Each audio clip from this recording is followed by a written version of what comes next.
We are Black Force. We are Florida.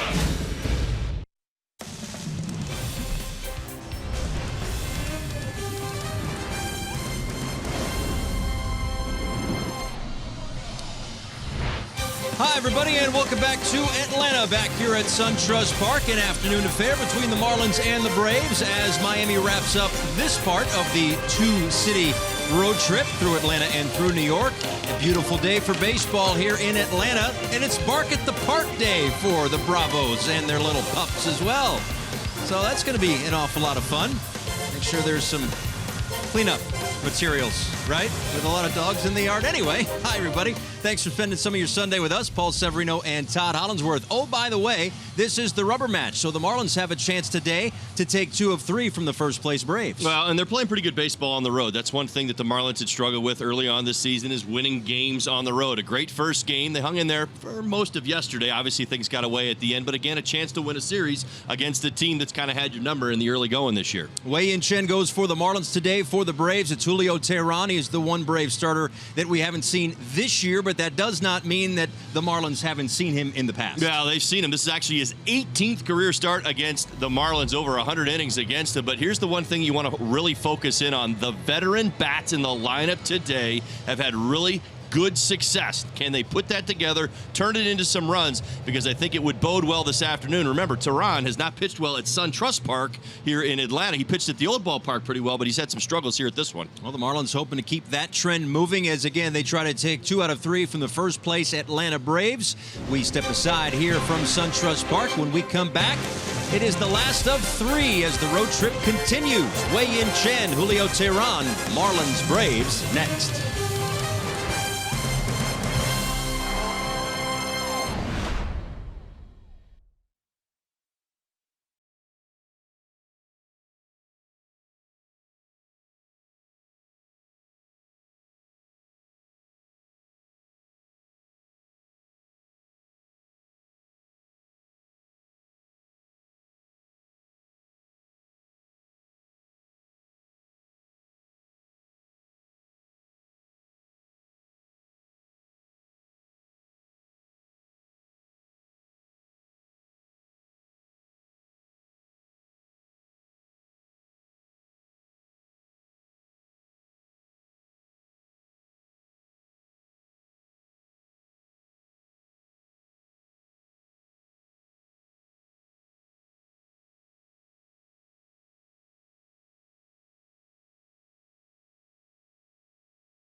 Florida is brought to you by Southwest. Transparency, low fares, nothing to hide. By WB Mason. Who but WB Mason, the official office supply company of the Miami Marlins. By Chevrolet, see your South Florida dealer today.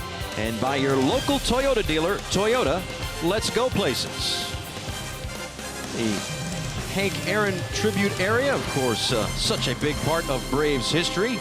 Former home run king, 715, of course, in Atlanta, back at the old ballpark, the old ballpark. And what was a cool little touch, actually, in the parking lot of Turner Field was in the parking lot. That's where Atlanta Fulton County Stadium was. They had a nice little monument to Hank Aaron. But, of course, all that history translating to the third ballpark here in Atlanta. As Julio Teheran takes the mound, some fireworks going off right before first pitch. There were some fireworks last night for these Atlanta Braves, a high-powered offense. So it's up to the Marlins to figure out a way to get to the Braves' opening day starter somehow, some way throughout this afternoon. He is making his 10th start of 2018. Yeah, 4-1 with a 3.49 ERA, but at SunTrust Park this season, 4 starts, 4.29 ERA. So you see how that number goes up, and he has not had a whole lot of success at SunTrust Park since it's opened. 4-10 with a 5.57. So again, you see the numbers. A lot of the good work he's done this year, he has done on the road, which has kind of been the case with this Braves team. I think it's a real good opportunity for Teheran. The numbers against the Marlins, respectable. An ERA right around 3.5, 89 strikeouts in 17 starts.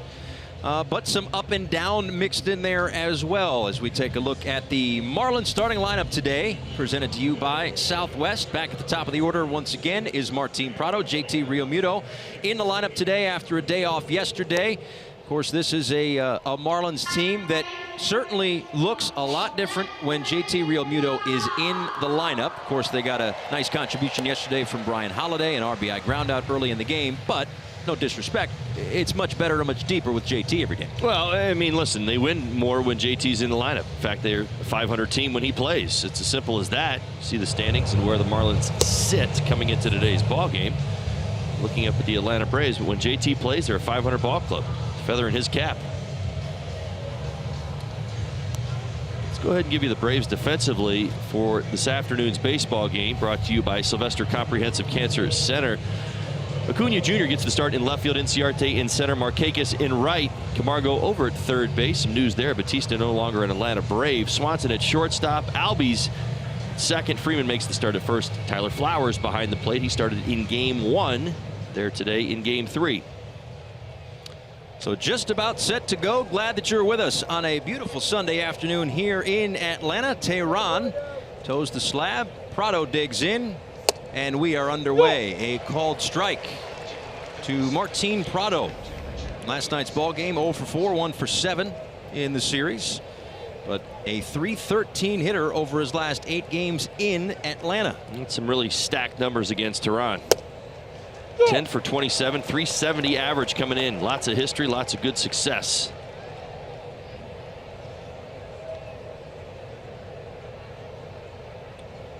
Prado this year against the Braves, 4 for 21. 4 walks mixed in. But down on the count here, 0-2 to Teheran, who misses outside.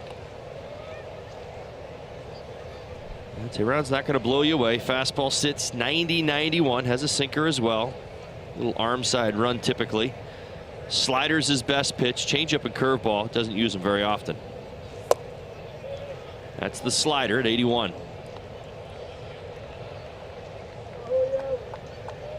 .62 and 54 in his career, but hasn't lost since April 9th in Washington.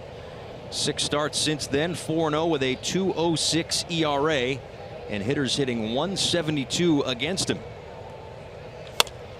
On the ground to second base, it's Albies, and there's one away. All right, let's go ahead and give you the AutoNation scouting report of Teheran. Long history, certainly, as we mentioned, making his 18th start today. Over 100 innings, 106 now against the Marlins in his career. Last 5 starts versus the Marlins. Get this, though, 5.52 ERA. Play the numbers, mentioned it in the open. Bohr, Dietrich, Prado, and Realmuto have all had good success against Teheran. So can they turn this into some offense this afternoon?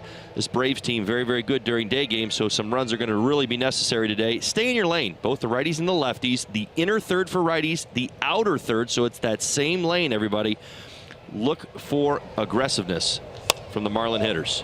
Like that right there on the first pitch. Realmuto pops this one up right side. Albies calls off Freeman, and there are 2 away. Yeah, we have some real stacked numbers throughout Teheran's history that say that You know, righties should be looking to pull and lefties should be looking to pull. Lefties generally like the ball away, outer third against a right-hander, so they want the ball there so they can pull it. For the right-handed hitters, and thinking middle in, they like to pull the baseball too. And get this, if you can actually pull the baseball against Toronto and you're a right-handed batter, this is throughout his career. 375 batting average. If you're a lefty and you pull, 403.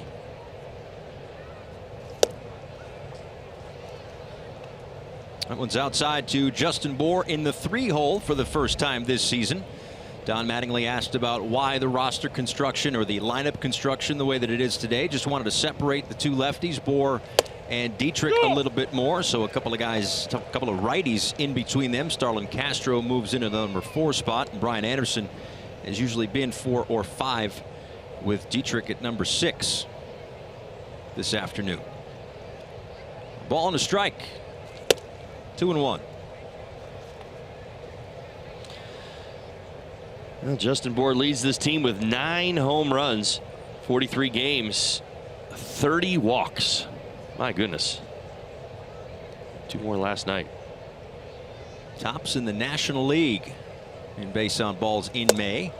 That one a called strike. Justin Bour just trying to get a better understanding from home plate umpire Roberto Ortiz. Ed Hickox is at first, Jerry Meals the crew chief at second, and Gabe Morales was over at third.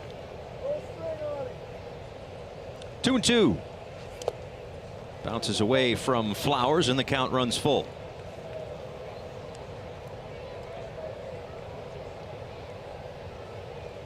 A good spot for Tehran right now with the bases empty and 2 outs, but 10 first inning runs this year, 9 game starts. All other innings, a 2.03 ERA. Hey, a walk from Justin Bour. How about it? Well, he mentioned it. Tehran, if he gets predictable, if his slider is not both a strike and a swinging strike, say in 2 strike situations, he becomes very vulnerable. Doesn't possess a tremendous amount of velocity. He's 27 years old. I think he'd probably surprise most people if I told you he's thrown almost over 1,000 innings in a Braves uniform. It feels like he's been here forever. Right. Signed with the Braves in 2007.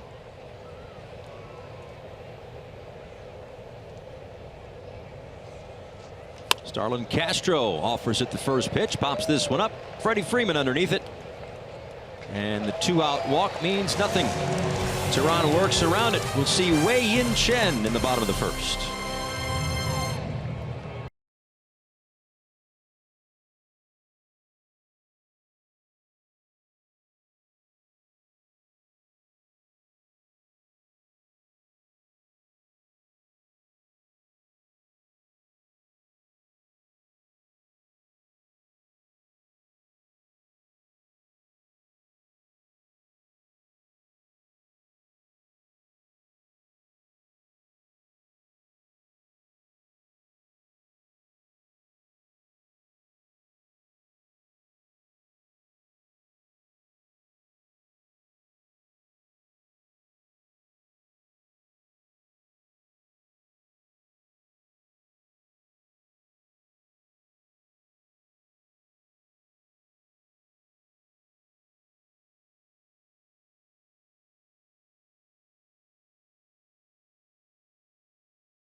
Out here at SunTrust Park. Beautiful little, it's hard to call it downtown necessarily, but there's hotels, there's shops, there's restaurants, there's bars, there's all kinds of fun stuff around SunTrust Park in its 2nd year of existence.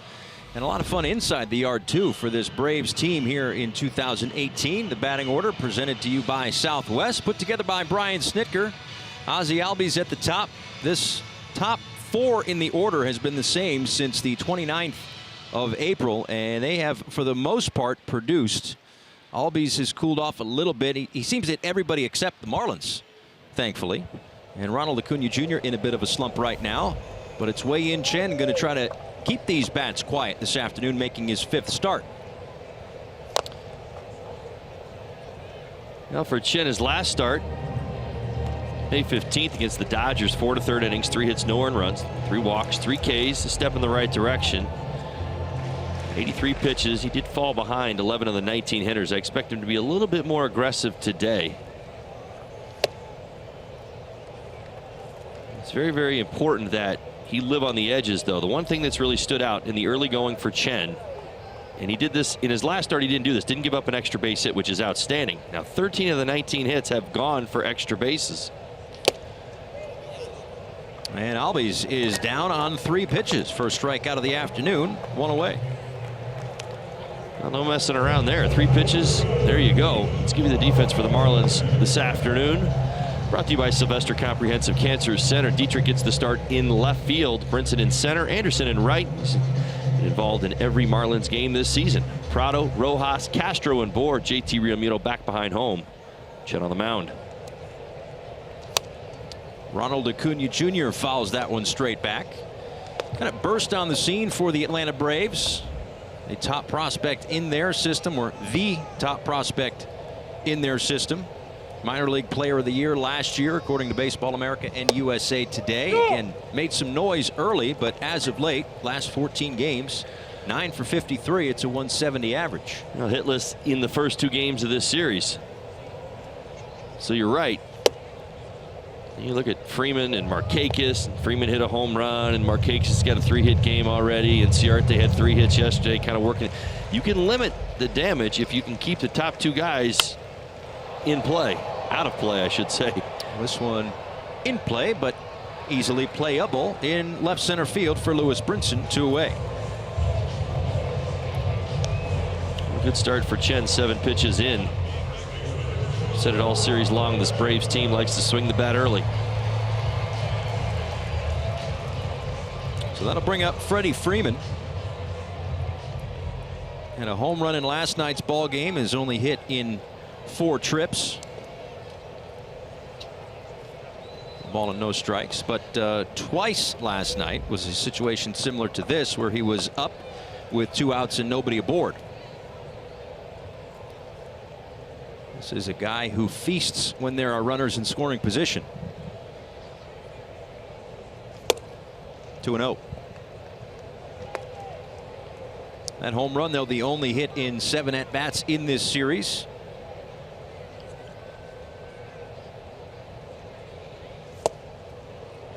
He's hitting .340 over his last 25 games. The average up to .317 at the start of play today. 6th in the National League with that average. He's hitting .340 versus lefties this year. Part of the conversation with this group is that they've handled both sides of the plate with no problem.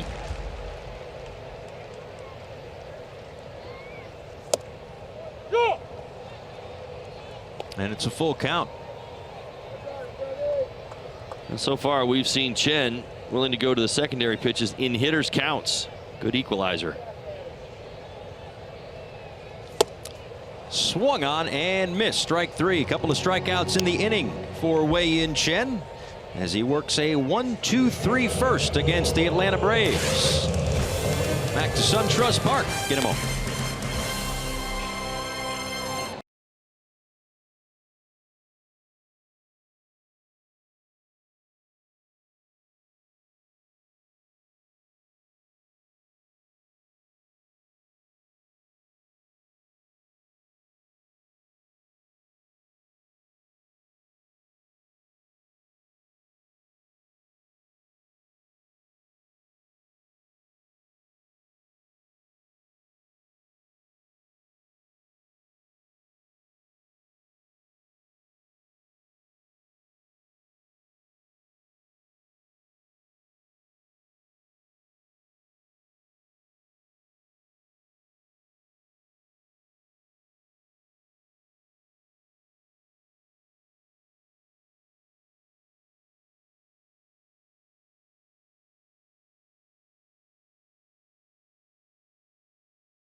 Back for the top of the second inning, Paul Severino, Todd Hollinsworth. Scoreless through one. Rubber match between these two teams who will see an awful lot of each other this year. Of course, both in the same division. Seen a lot of each other in the last week. A 4-game series in Miami.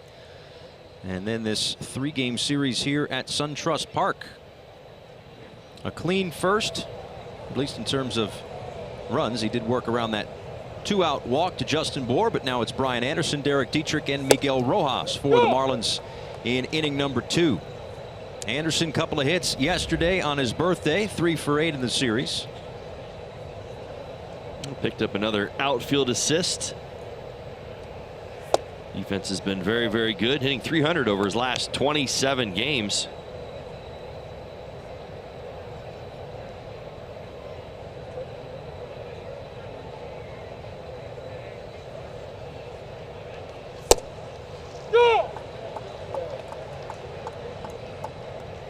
Well, you noted all of the veteran numbers that the Marlins hitters, the veterans at least, have against Julio Teheran. With a youngster like Brian Anderson, who hasn't seen much of him, communication's got to be a big key. Oh, absolutely. You know, kind of talking about whether it's the lane, you know, having a pull approach or an off-field approach. I mean, you've got numbers to support all of that. Teheran's been around for a little while, and he's got some really strong numbers that really favor his arsenal. When he's effective, this is what he does, and when he's not effective, this is where he's missing.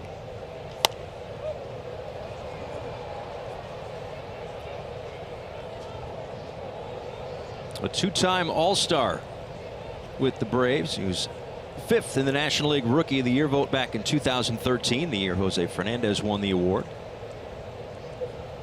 But he, like Freddie Freeman, have been around through some of the good, some of the bad in the last few years for the Atlanta Braves, and now again a first-place club in the National League East.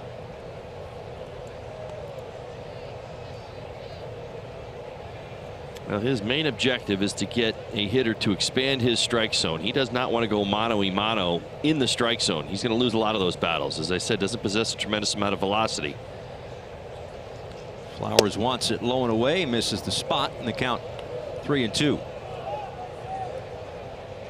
He's already picked up a few strikes off the outside corner. I mean, I can see why he wants it, but I generally I was more likely to complain about the previous pitches that were off the plate that were called strikes than that one.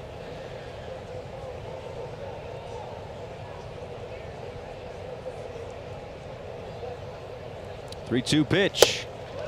Swung on and missed. First strikeout today for Teheran, one away.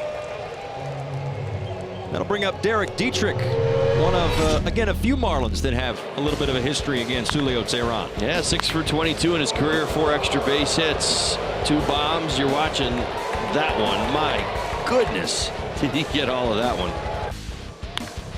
And this one just as impressive. A couple of doubles as well.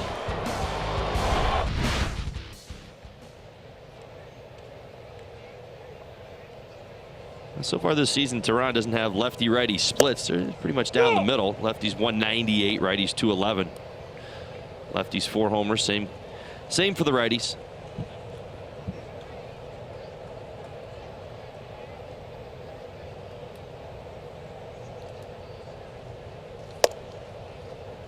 Now, when a hitter has good numbers, as Dietrich does against Teheran, when do you start to get excited? Is it before the series? Is it that morning? You know, like from a fan's perspective, you're like, oh yeah, this guy hasn't slept for a week, but that's not the case. No, you prepare the same every day. I don't think you go to the field with, you know, guaranteed expectations. You know, that really speaks probably more generally to where a hitter's at with his swing. You know, you feel really good about your swing. You can't wait to get to the yard. You're struggling a little bit. You can't wait to get to the yard because you got to work on your swing, if you know what I mean. There's always something going on there. But the idea is when you've got some guys that you've got some numbers against, you probably relax a little bit more, Paul. It's kind of a, I don't think you really go in the other direction. I think you probably are a little more chill, if you know what I mean. Like, I've done this before with this guy. I see the ball well. Just get in there and get myself a good pitch to hit.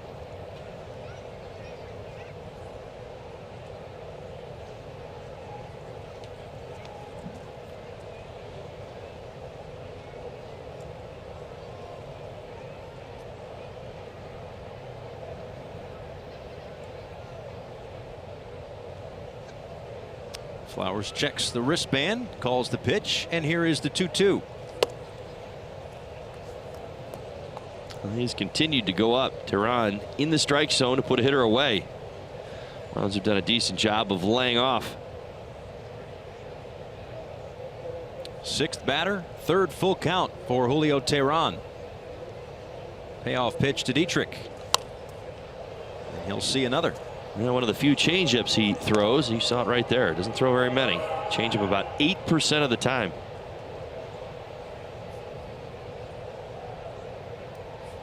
Only threw 4 in his last start against the Chicago Cubs. 4 changeups in the 83 pitches against the Cubs.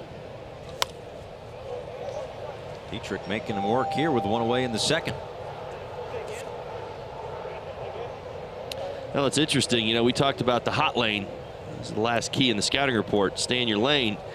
And for Tehran, first time through the lineup, first few hitters he's seen, he has not gone anywhere near that lane.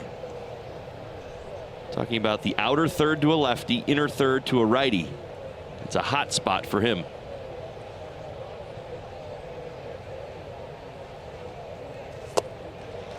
Got him to chase, low and in, and that's back-to-back strikeouts for Julio Tehran. The next all-you-can-eat Saturday is May 26th when the Marlins take on the Washington Nationals. Starting at just $30, you'll get a ticket to the game, unlimited Nathan's hot dogs, popcorn, peanuts, nachos, and Pepsi soft drinks or Aquafina water. Purchase your tickets for all-you-can-eat Saturdays at marlins.com/AYCE.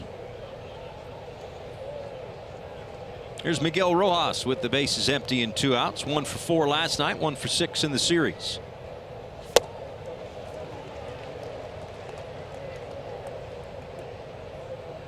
A .400 hitter in the last 9 games against the Atlanta Braves. 12 for 30. 3 doubles, a triple, a couple of RBIs for Miguel Rojas, who's having himself a nice May to this point, hitting .283. That's a good test for Rojas. Doesn't have great numbers against Tehran. Only 1 for 8 in his career. And part of that is, you know, I kind of used him as an example, you know, in Paul telling you about how the numbers kind of favor the pull hitters, the pull righties. Like if you look to go the opposite way against Tehran and you put the ball in play, you're only a .220 hitter.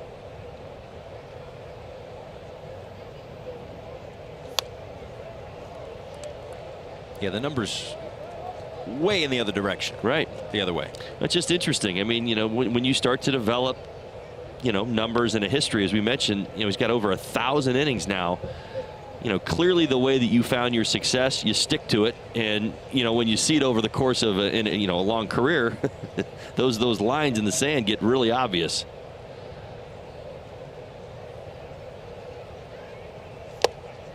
Inside of Rojas, got a piece of him.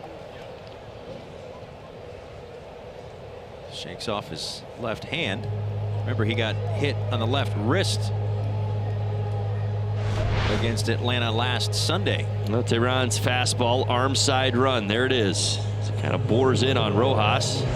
Thankfully didn't get him flush. More like a nick. Hit by pitch either way.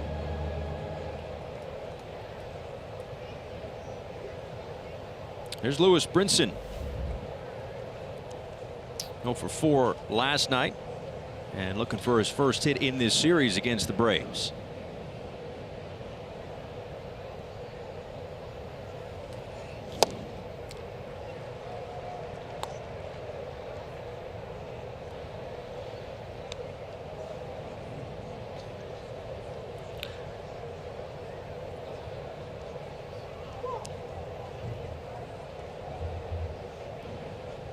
Both innings, Tehran has surrendered a 2-out base runner. Bourne the first on a walk, and then Rojas on the hit by pitch, but both times going to get out of it with a pop up to Freddie Freeman. Through an inning and a half here in Atlanta, we are scoreless.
Scoreless, Marlins and Braves rubber match of this 3-game set. This copyrighted telecast is presented by authority of the Miami Marlins and may not be reproduced or retransmitted in any form, and the accounts and descriptions of this game may not be disseminated without the express written consent of the Miami Marlins.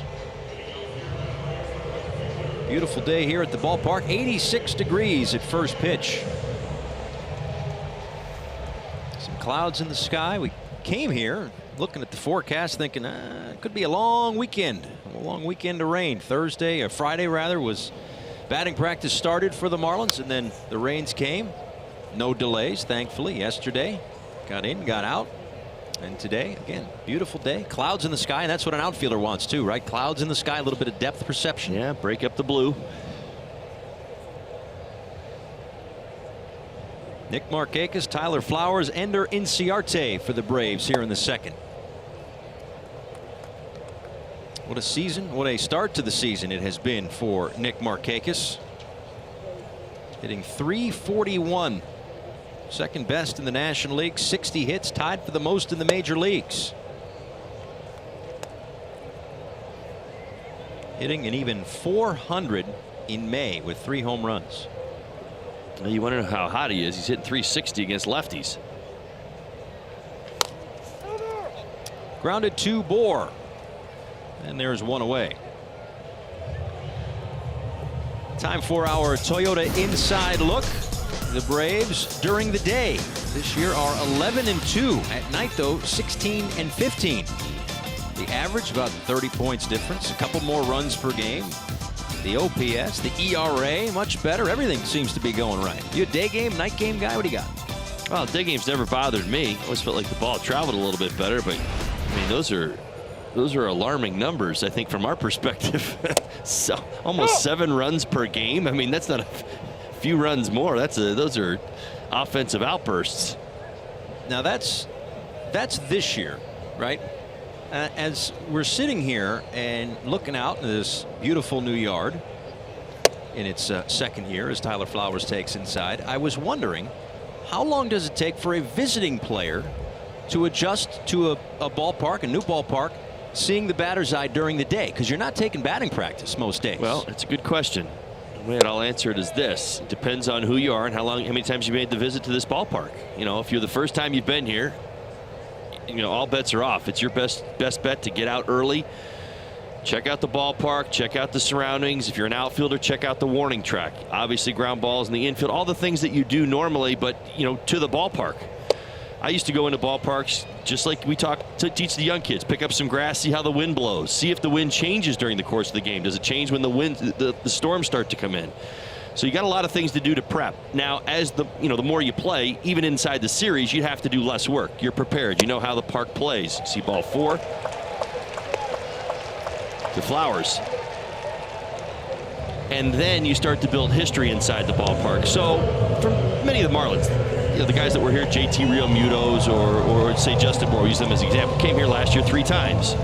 They're pretty regular. You know, they know how this park plays, and they come in, they've taken batting practice, they know the batter's eye. They're probably ready to go for the most part. But say a Lewis Brinson, it would have been in his best interest to come out early, first game in, and get used to how the park plays. And for me, it was always about the walls. No wall is the same in baseball. You see the dimensions. You got a brick wall in right field over the top. There you go. Ball we saw last year a ball hit the top of the wall, ricochet almost all the way back to the infield. Yep. That's the thing. You've got the brick, and then you've got the padded wall, which probably doesn't have much give behind it because of the brick. And then you've got the screen, as Inciarte sends this one out to Dietrich in left. And back to first goes Flowers. So yeah, a lot of different. And again, it's not like the cookie cutter. There are no cookie cutters anymore, right. and the reason is that you put character and personality into your stadium wherever you are. Here in Atlanta, you know, some southern charm. You've got some southern eateries. You've got things that make sense out in right field. You got the chop house, right? That makes sense. Not every ballpark's going to have that. You think Colorado? What do you have in dead center field in Colorado? You've got pine trees and rivers and little mountains and everything. You know, that's what you like to do. But as an outfielder, you have to prep yourself for all of it. Yeah. Strike to Johan Camargo. Now, one more thought on the batter's eye. Does it look the same now at what is it, 2 o'clock local time, as it would at 5:30? Well, that's a dangerous time, just because the sun is, setting, and you're probably going to pick up a few shadows along the way. I don't know exactly where it would be, but when you play the day game, much like this series, night game, day game, you've taken batting practice at the time where it could potentially be the worst. So you are in some ways prepared for it. Oh, look at Rojas spinning to make the play and gets the out at second. Nice play at short by Miguel Rojas for out number 3. Scoreless through 2.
Back to SunTrust Park, top of the 3rd on the way. Julio Teheran and the Braves, even with the Marlins.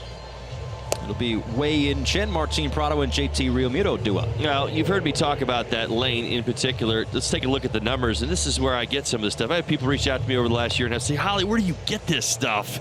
Well, graphs like this, they come across my eyes, and I'm like, how do we not talk about this stuff? So you look at Teheran, this is throughout his career. This isn't 2018 numbers. This is career numbers. Look to the left side. What does it tell you? And that's the catcher's perspective. So it's into the righty, that inner third, and the outer third to a lefty. Every one of those numbers well above 300. You move to the other side, what do you see? 091, 222, 125, 182. I'll tell you right now, I'm looking at a specific spot for a pitch today, trying to succeed in that way. It's not, well, is he going to throw sliders? Is it fastballs? Is he adding and subtracting? I'm actually looking to a particular side of the plate and then preparing myself, fastball react off that spot. Chen chops it to 3rd. Camargo. And there's one away. So today's the 175th appearance for Julio Teheran. So to your point, that is not a small sample size. No, it's 1,000 innings worth of evidence. And what you do is you try to work to that. Now, listen, I know that I've made it sound easy because we said, look, these are pretty obvious things that are in front of us. Why wouldn't we game plan and say, oh, well, how come they haven't scored 4 runs yet? Well, you've got to move back to giving the young man credit out on the mound, the 27-year-old who's got those 1,000 innings. He knows where his hot spots are, and he also knows where his cold spots are. What did I say to you just at the middle of last inning?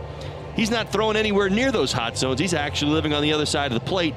So the key is, can you get him into the lane you want him in by getting ahead of him? 1-0, 2-0, 2-1, hitters counts. Maybe he makes a mistake in that spot.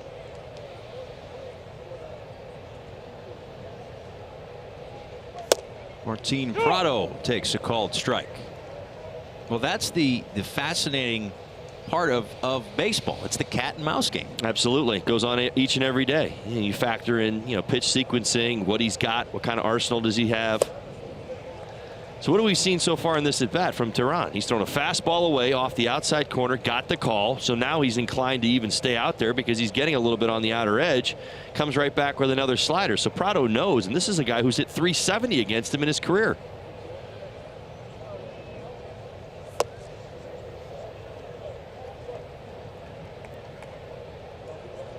Now that right there, if you're Tehran, right, and the spot is inside, like well in, off the plate in, and you miss, that's a good miss, right? Low and away as opposed to middle. Right. Called strike 3, third of the afternoon for Tehran. 2 outs here in the third. Got a lot of this set up by the fastball off the inside part, going right back out to the edge. He's been on his game today. I mean, again, we can talk numbers and we can tell you how obvious it seems to the eye at times, but you've still got to go out there and play the game. Baseball is great because of this, everything we're talking about right now. You'd say, well, this seems awfully predictable to me. It's not. It's about execution. Realmuto swung at the first pitch back in the first inning, popped it up to second base. Takes a look at ball 1 here in his second plate appearance this afternoon.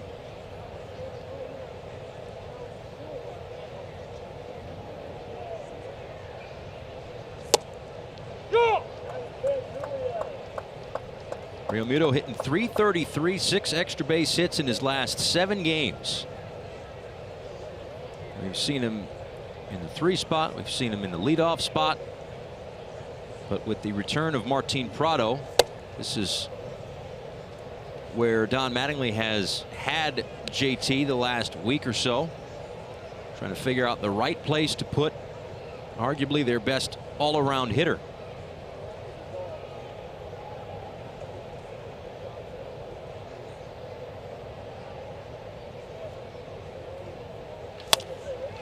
On the ground to Swanson. And it's a 1-2-3 third for Tehran. Just chilling. Scoreless. Middle of the third.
You're going to be able to learn it here at Monument Garden. Take a walk with me. I'll show you some of the highlights. You can read about the numbers that have been retired. You can also learn about great moments throughout Braves history. You can also see some really cool memorabilia like this. This is a championship ring from the 1957 World Series. So if you come to a game at SunTrust Park, you've got to stop by Monument Garden. Jessica, thanks so much. Yeah, certainly a lot of history in this organization. The rings have gotten bigger, I've noticed, since the 50s. A lot bigger. Strike to Dansby Swanson. 8-9-1 due up for the Braves here in the third inning against Wei-Yin Chen. Swanson, Tehran, and Albies. Yeah, 14 consecutive division crowns.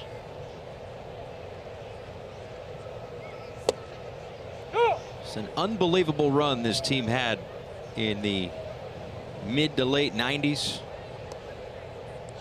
3 Hall of Famers in that rotation: Smoltz, Glavine, Maddox. Chipper Jones, a big part of that. He'll go into the Hall of Fame this year. And in a day and age where there's a lot more movement, and listen, some of those guys came from other organizations before they settled in and really made a name for themselves here in Atlanta. But to keep an organization together for so long, at least the key parts of it, right? You think of the Braves in the mid to late 90s, and the Yankees' run of success right around that same time. I don't know if we'll ever see something like that for so long again. A lot harder to do. Plus, the game itself kind of lends mediocrity more towards. See Chen pick up the strikeout on that outside edge. Watch both these guys today really try to exploit the outside part of the plate against the righties. Yeah, to your point, just the sport itself, Major League Baseball right now is in a position where if you're going to be average, you might as well be bad and rebuild. Yep. I just said it. I mean, but it appears to be that's the mindset of late, and the idea is the reset first-round picks, draft well, dive into free agency in periods of time. I think even when I played, I used to think of free agency as open season for everybody. But that's just not the case anymore. I mean, we have buyers and sellers, and really every offseason we go into, there's a list, kind of an idea of who the buyers will be, and they're not on that list every year. Games run a lot differently today than it was even 10 years ago. You're right. You're right. I mentioned the players that are in the Hall of Fame, but never mind Bobby Cox and John Schuerholz. Right. The essentially the architects of that run for the Atlanta Braves. And again, what the Braves did, what the Yankees did in that same time frame, right, that's what teams are striving for, right? They're striving to build not for those 2-3 year windows, but for the sustained success. As Rojas gobbles that one up, 2 away. Hey, Marlins fans, now you can stream games live on your mobile device with Fox Sports Go, presented by T-Mobile. Download the app and take Fox Sports Florida and Marlins baseball wherever you go.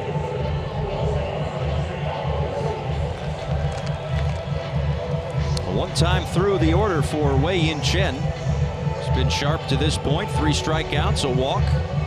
Nice defensive play behind him as well by Miguel Rojas to end the 2nd inning.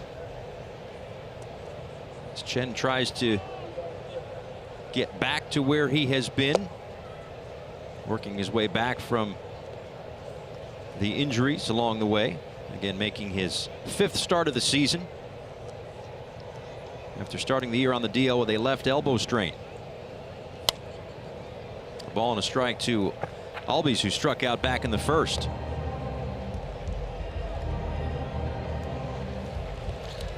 The Marlins have really been able to disrupt his leg kick. Albies has that leg kick from both sides of the plate. He goes up early, but a lot of times he'll hang in that air. See, as he's hanging there, so much of his swing is centered around when that front foot hits. Anderson makes the catch to end the 3rd. Zeros across through 3.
Holman and Finch Burger.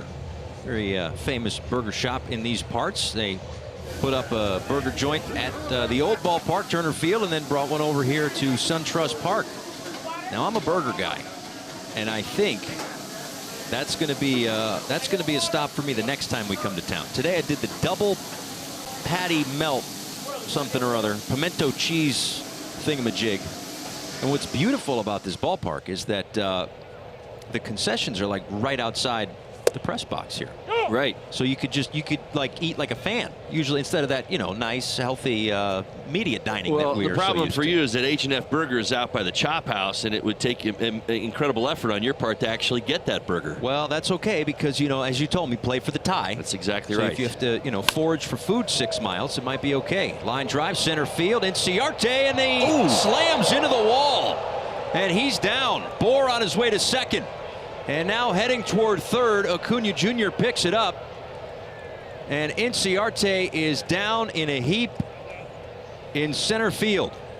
Now he went at it full throttle, made every effort to catch this baseball and hit the wall at full force. I'm not kidding when I say we felt that in the press box. We did. I did. He hit that wall, and there was kind of like almost a vibration. Such a good defensive center fielder.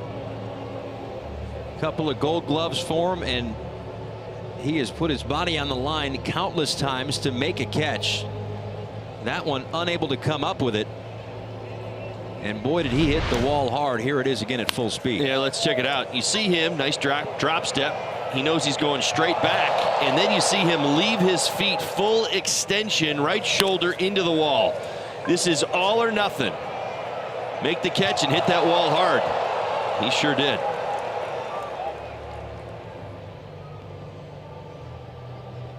And by extending his right arm, he is unable to brace himself. Yeah, a lot of vulnerability when you do that as an outfielder. When you leave your feet, that's the first thing you got to be so careful of.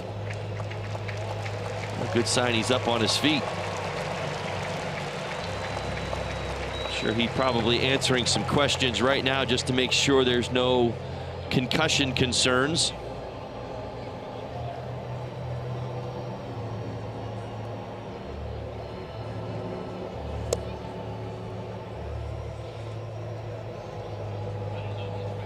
Again for Inciarte, back-to-back Gold Glove awards. An amazing defender in center field as Justin Bohr picks up his first triple this year. Second career triple.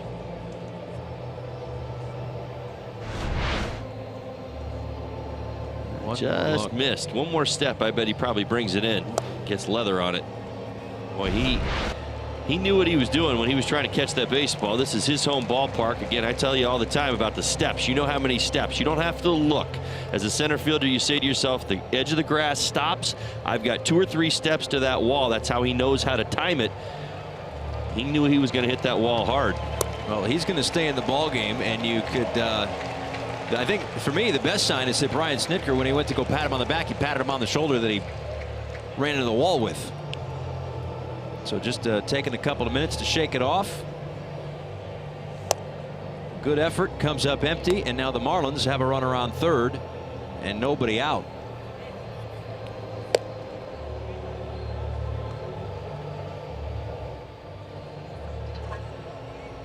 That's the first hit of the afternoon for either team.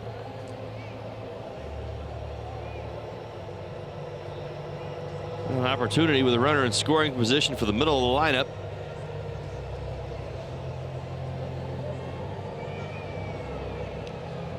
This is a club 0 for 6 with runners in scoring position last night, 0 for 9 in the series. But certainly the guys that they would want right now: Castro, Anderson, Dietrich, with Bohr at third. And the Braves will play the infield back with nobody out here in the 4th inning. Go!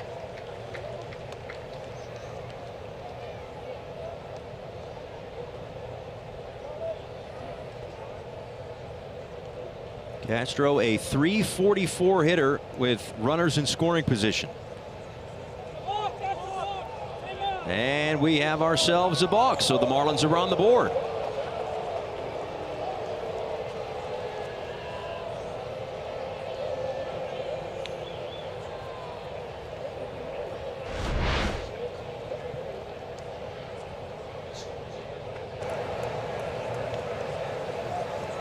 There you go. Dropped the baseball. Rather clear.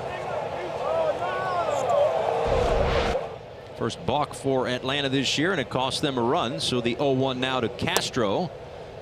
This is low and away. So after the triple to center field for Justin Bour, in on a balk.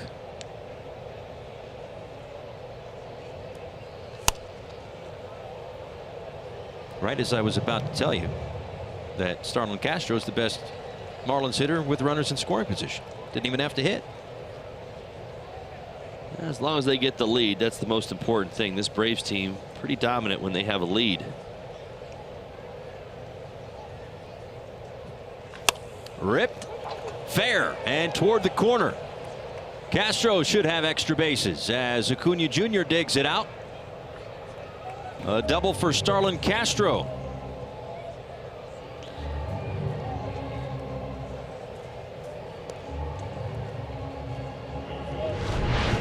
We told you the numbers on the pull side. You see where the mistake is, where Flowers wanted where he was supposed to go, and look what ends up happening when the slider, as I told you, hitter's hitting only 133 against it, misses to that inside lane. It's rocketed into the left field corner. Marlins in business once again. Back-to-back extra base hits for the Marlins. Well, Castro, a .344 hitter with runners in scoring position, tops on the team. Right behind him, Brian Anderson at .341. See if he can come through in that situation right here.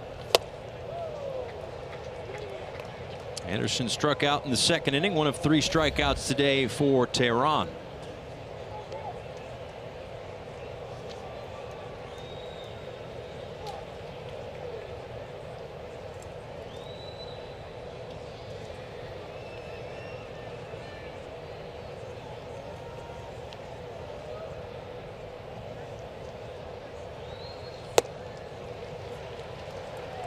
And 0-2.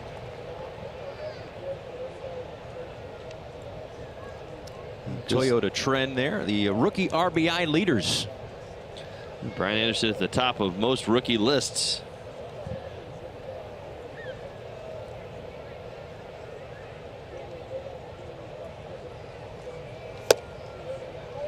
Now, this would be a good challenge for Brian Anderson. He's put himself in a hole. He missed a hanging slider on the first pitch and then chased at the top of the zone on strike number 2. He still has a job to do. He would love to move Castro along. Find a way to make contact to the right side. This would be a successful at bat.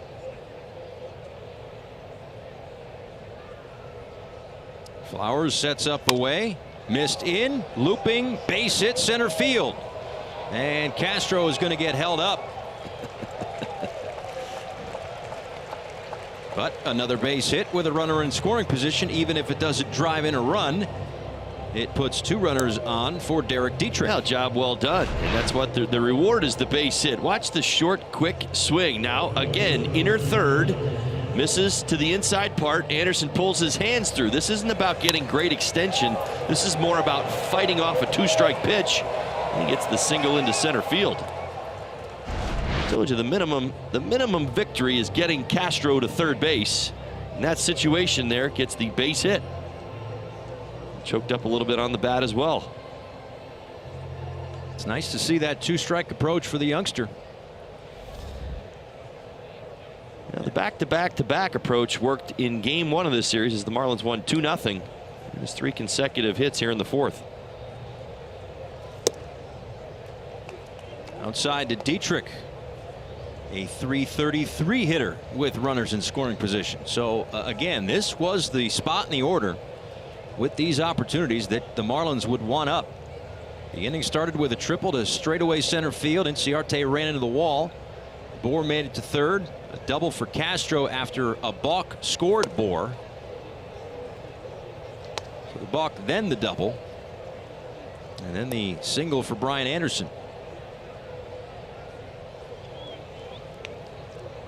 Teheran approaching 60 pitches here in the 4th inning. Well, he is getting to the spot where he's very, very vulnerable. Marlins hitters should be able to really zone him up.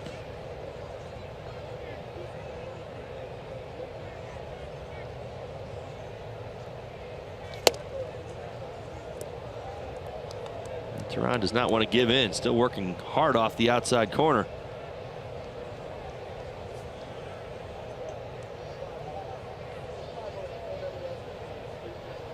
And yes, I would have Dietrich swinging here if he's ready.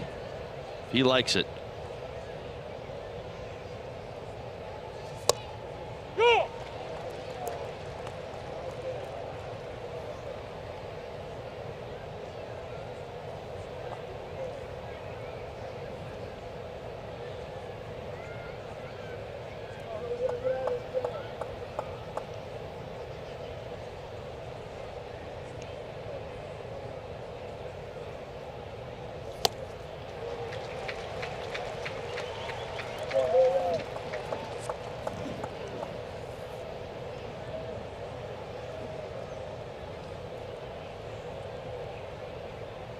Another full count for Teheran, the 4th of the afternoon.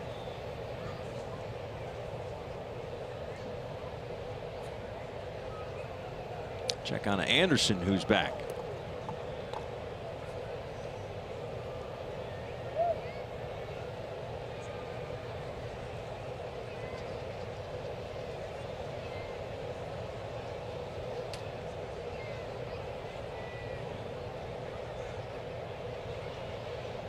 The 3-2 pitch. Left side, and that will get into the seats.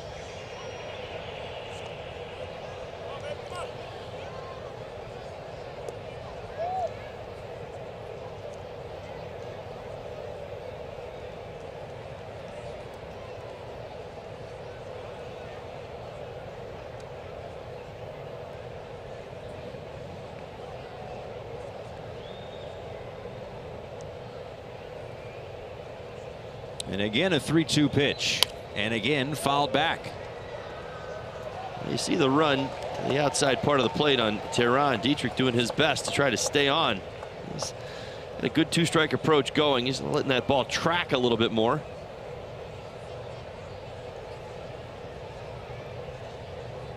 Getting a strikeout in the 2nd inning, but 6 for 23, couple of home runs, 5 RBIs in his career against Julio Teheran, trying to add to it right here.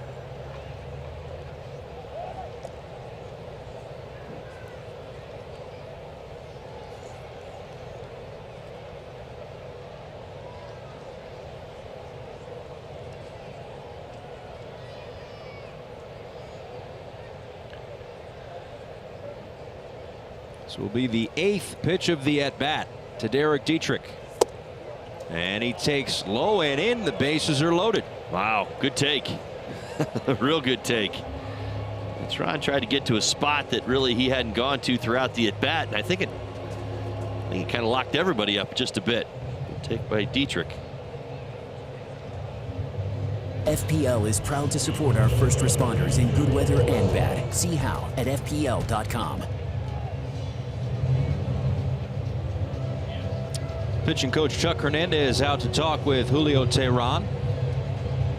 Marlins have made him work this inning. A triple, a double, a single, a walk.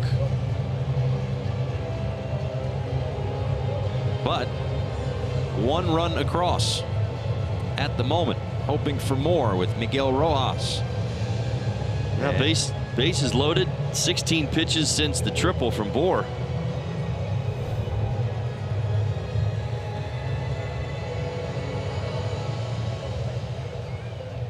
Fortunately, just a glancing blow on the hit by pitch back in the 2nd inning for Rojas.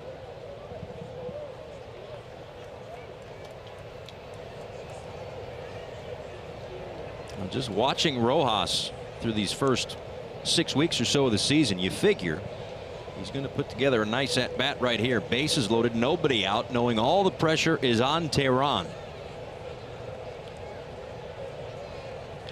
He swings at the first pitch, lines a base hit into center field. That's going to score Castro. Everybody up 90 feet. It's 2-0 Marlins. Now 5 consecutive runners have reached for the Marlins. Don't let him settle back in. Like Miguel Rojas' approach. What do you do after a pitching mound visit? Yeah, get ready to swing the bat. Pitch right out over the middle of the plate, right back through the middle.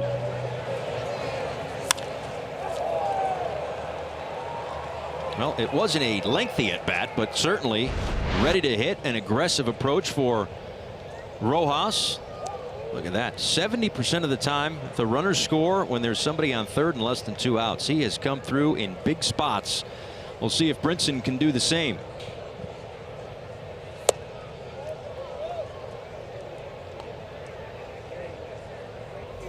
A ball and no strikes. Brinson 0 for 1, looking for his first hit in the series. And boy, oh boy, what could a hit do for this young man's confidence in a spot like this?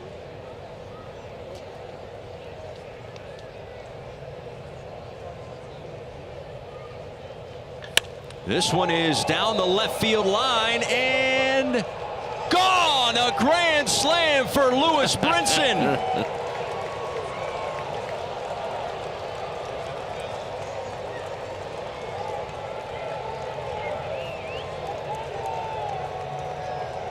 I think that'll help the confidence a little bit. Sure, why not? I mean, this building, SunTrust Park, stunned.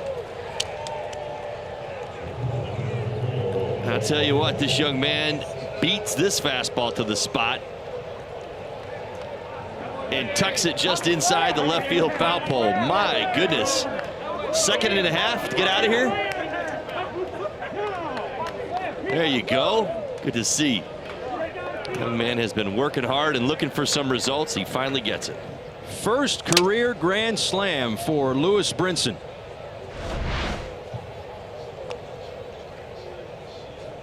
And where was the pitch? Well, inside. He unloaded. My, oh my. What a pretty swing. And the ability to keep it fair, that's impressive. Watch your lunch.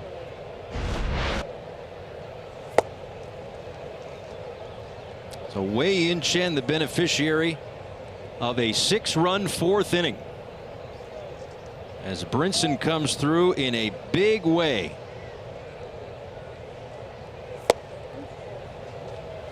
Chen strikes out. Brinson breaking an 0 for 16 with that grand slam. As there is action in the Braves bullpen. Now this inning for the Marlins, 6 runners, 6 hitters in a row reach base. All 6 have scored. Well, the Marlins have hit for the cycle this inning. Yes, that's correct. I was just getting ready to go there. Yep, triple, double, single, walk, single, homer. And back to the top, Martin Prado.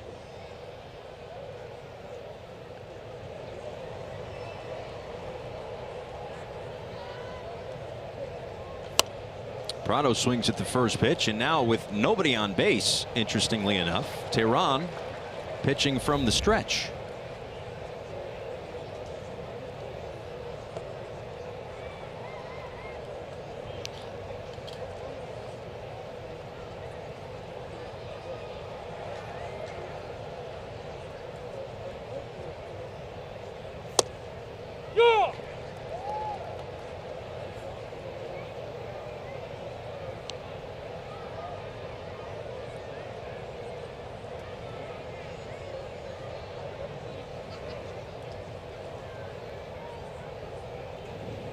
And 0-2 on the way to Prado is in the dirt. You go back to the way this inning started with Justin Bour hitting one out to center field and Inciarte crashing into the wall, and he was down on the ground for 3 to 5 minutes. Right after that, he dropped the ball. Tehran did, and then it's hit after hit after hit after hit. The grand slam mixed in. You wonder how much that may have thrown him off a little bit. Yeah, maybe a little bit. This young man's been around for a while. I mean, it's hard to, sit there and say that, I suppose if he was in his first or second year that maybe that's a factor. Of course, he did balk him in. I mean, there's definitely some evidence to make the case, but I just really get back to the approach. I mean, what did we talk about in the beginning of the ball game, and what lane has it been? What lane have we seen this inning? Just absolutely hammered by the Marlins. The inside lane. Perfectly placed by Prado. An infield single, little dribbler down the third base line. Another hit in this inning. Hit it out of the park with a family-friendly deal Sunday, May 27th, when the Marlins take on the Washington Nationals at 1 p.m. Pick up the Aquafina Family 4-pack and score 4 tickets, 4 Nathan's all-beef hot dogs, 4 Pepsi soft drinks, or Aquafina water starting at just $84. Get your tickets at marlins.com/offers.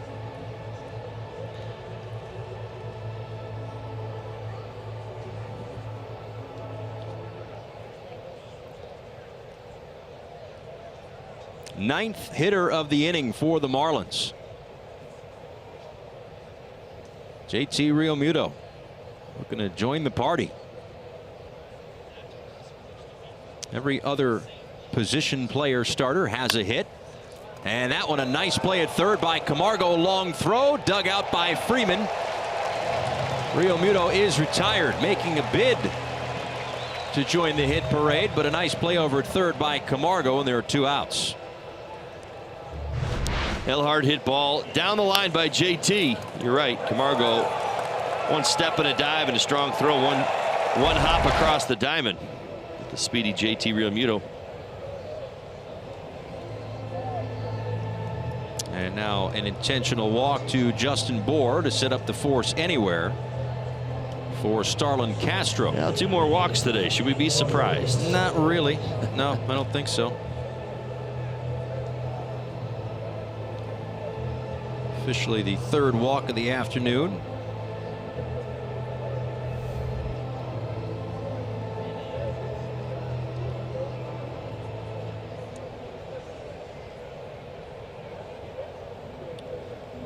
Castro had a double and came around to score on the Lewis Brinson grand slam, a 6-run inning.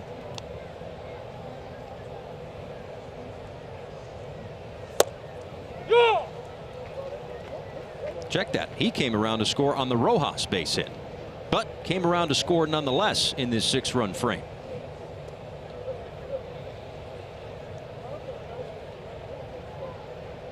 First 6 reached and scored for the Marlins as they have opened it up against the first place Braves. 0-2.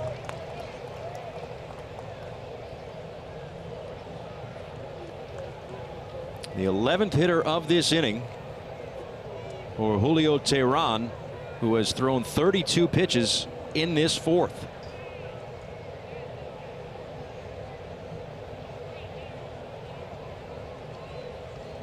And Holly, the struggles seem to continue at his own home yard. Yeah, this is surprising. You know, the old ballpark, and I say old meaning, you know, the last one. The last one, right, just a couple of years ago, it dominated, actually. ERA in the low 3s.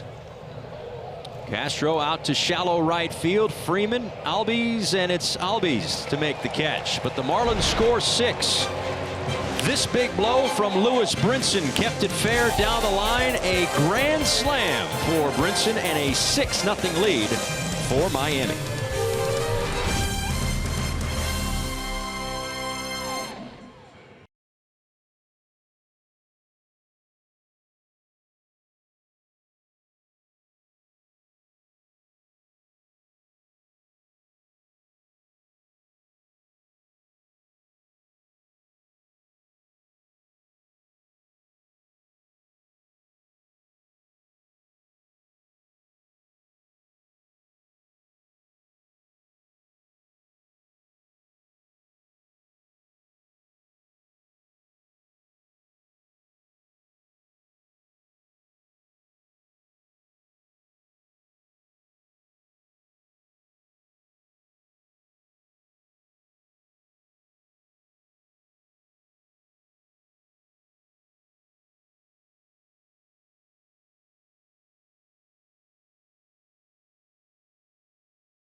Go to the bottom of the fourth inning. Lewis Brinson with the home run, his first career grand slam, 6th homer on the year, to open up the scoring on a Sunday afternoon at SunTrust Park.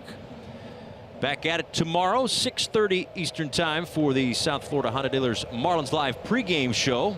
Craig Minervini, Jeff Nelson have you covered from the studio. Second trip to New York saw the Yankees. Now our first crack at the Mets at Citi Field, as this two-city road trip continues through the National League East. The New York Mets currently trailing the Arizona Diamondbacks right now, 1-0 that game in the 6th inning. So Wei-Yin Chen, a 6-run lead to work with here in the 4th inning. After 11 men come to the plate for the Marlins in the 4th inning, 6 runs, 6 hits.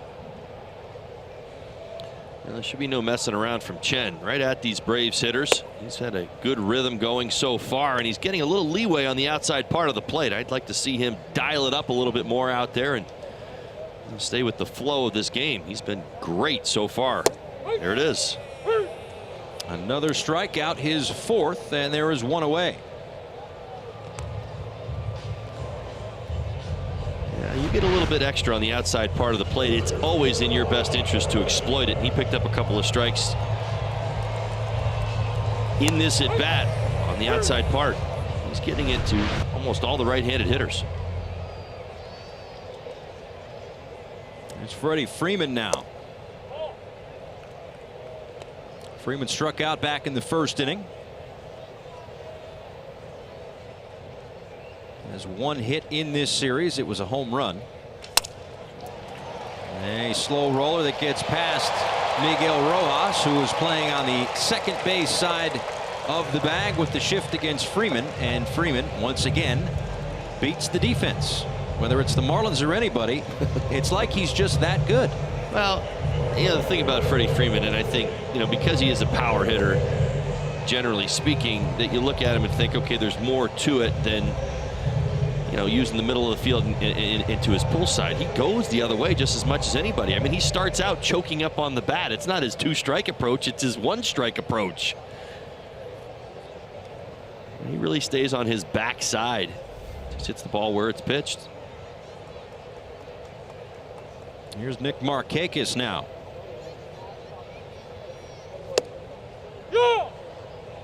Markakis grounded out to Justin Bohr at first base to start the 2nd inning.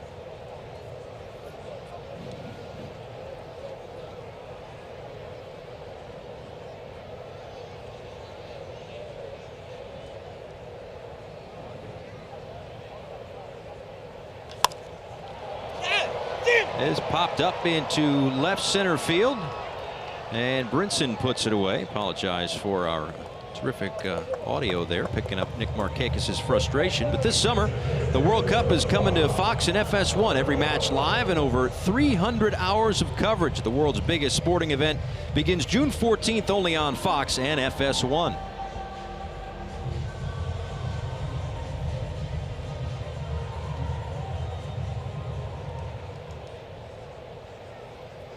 Two outs for Tyler Flowers.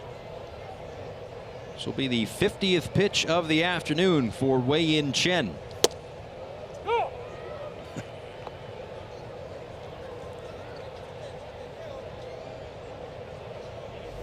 Flowers walked in the 2nd inning. The only walk issued by Chen this afternoon. 4 strikeouts, 1 hit. Nice breaking ball there in there for a called strike on the outside corner. Well, he's really got it going on, the ability to add, subtract, but he's dialed in on the outside corner and then some. I don't think there'll be any messing around here.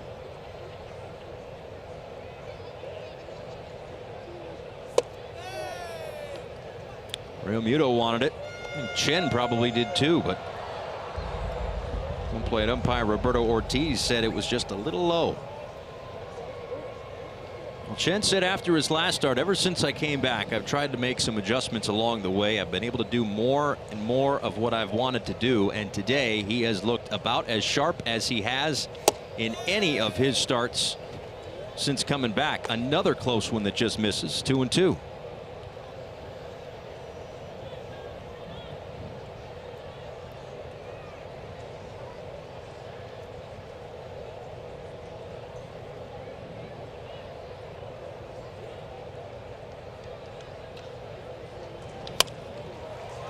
Out to center field. Brinson coming in and will make the catch. So Chen strands the runner. We're through 4. 6-0.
Sports Florida is brought to you by Southwest. Transparency, low fares, nothing to hide. The Cleveland Clinic, stiff joints, aches and pains. Trust Cleveland Clinic Florida, the #1 orthopedic care in Florida.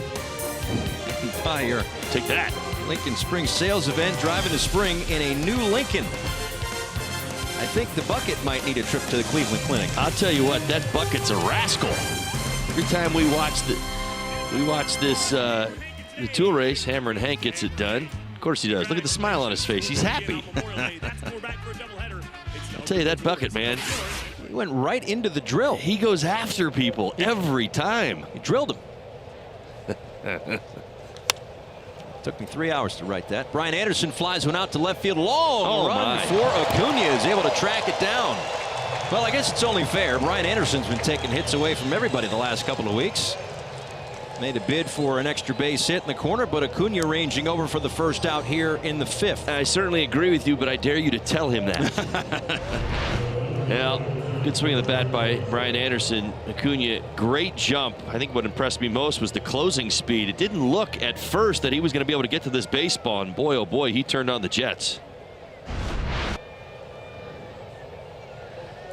Impressive young man. He absolutely is, even though he is, again, cooled off at the plate as of late. He is 0 for 2 today.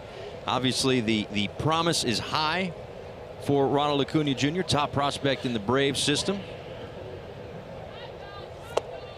And while we have yet to see it with our own eyes in this now the 7th game that the Marlins and Braves have played, we've seen it on the highlights thus far. Kind of all the all-encompassing tool set that he has, and a reason why he, along with Albies obviously and some other guys, Swanson, this pitching staff, you figure that's a pretty good reason as to why the Braves feel happy about where they are now, certainly where they are headed in the future.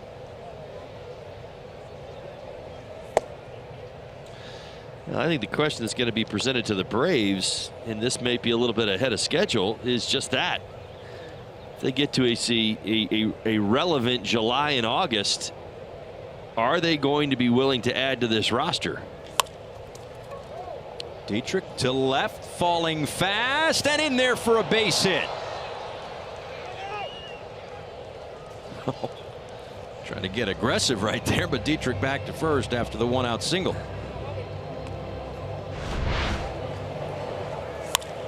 Now Dietrich beat on the fastball, stayed inside of it, goes the other way, finds that little Bermuda triangle out there, but Acuna Jr., my oh my, he saw Dietrich kind of busted in around first base, which he should be doing.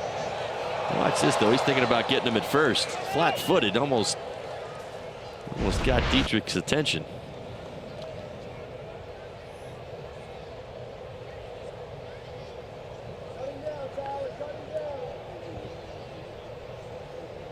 So 1 on, 1 out. Here's Rojas.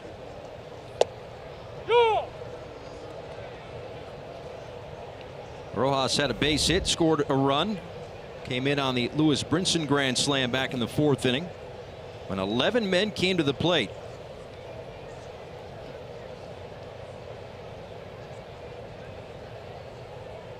And oh, by the way, Tehran still out there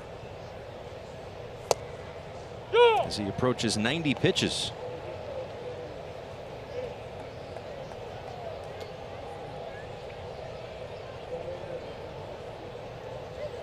Six runs, 6 hits, a couple of walks in that 4th inning.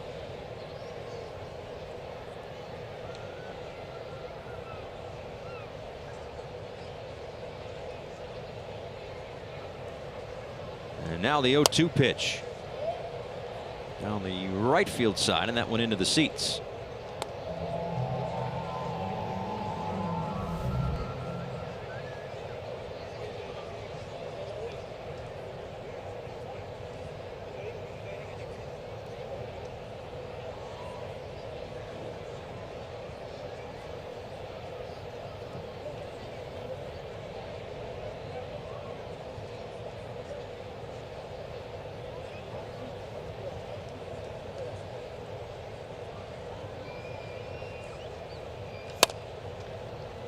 Rojas so hard to strike out. This is what he'll do, is just keep on battling and seeing more pitches, trying to get to a mistake somehow, some way. Among the lowest strikeout rates in the National League, right up there with Braves right fielder Nick Markakis. I'd argue that Dietrich's at bat in the 4th inning, where he was kind of grinding out Tehran, led to a lot of that damage. Rojas doing very similar things this season. This one towards Markakis, but slices into the seats. Still 0-2.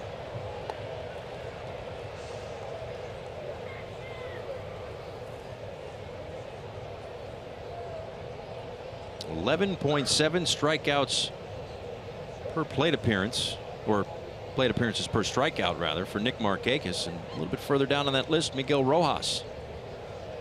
Just about once every 9 plate appearances he strikes out.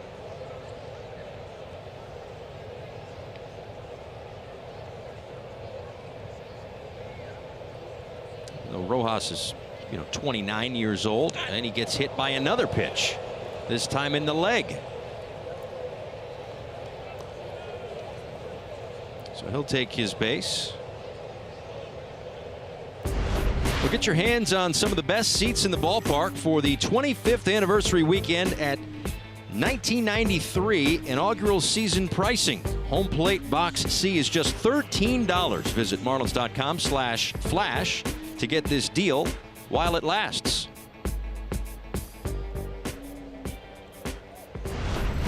Offers end 8:59 a.m. Monday, May 21st.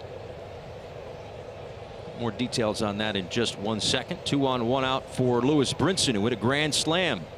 First of his career in his last at-bat. Now swings and misses. Now, if you're purchasing tickets on a mobile device, special offer pricing is going to load once you have selected your seat location. So keep all that in mind. You can obviously use your mobile device for that, but it's going to be a fun weekend with the Padres in town in June. 0-1 to Brinson.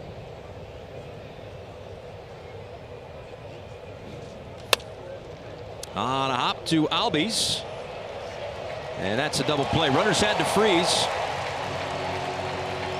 But the inning is over through 4.5. Marlins in control, 6-0.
also known as the best day ever. As part of the festivities, people can get their dogs washed, they can take pictures on the red carpet. There's even a vet on hand who is answering questions. Guys, we love baseball, but if there's one thing better than baseball, it's baseball with dogs. Jessica, thanks. Holly, no chance Jessica's on the plane to New York. She's going to be here with the dogs for the rest of the afternoon. Want a friendly wager on that? She flies into New York on her own dime tonight. Oh, I missed the flight. Sorry, guys. A lot of dogs in this park today.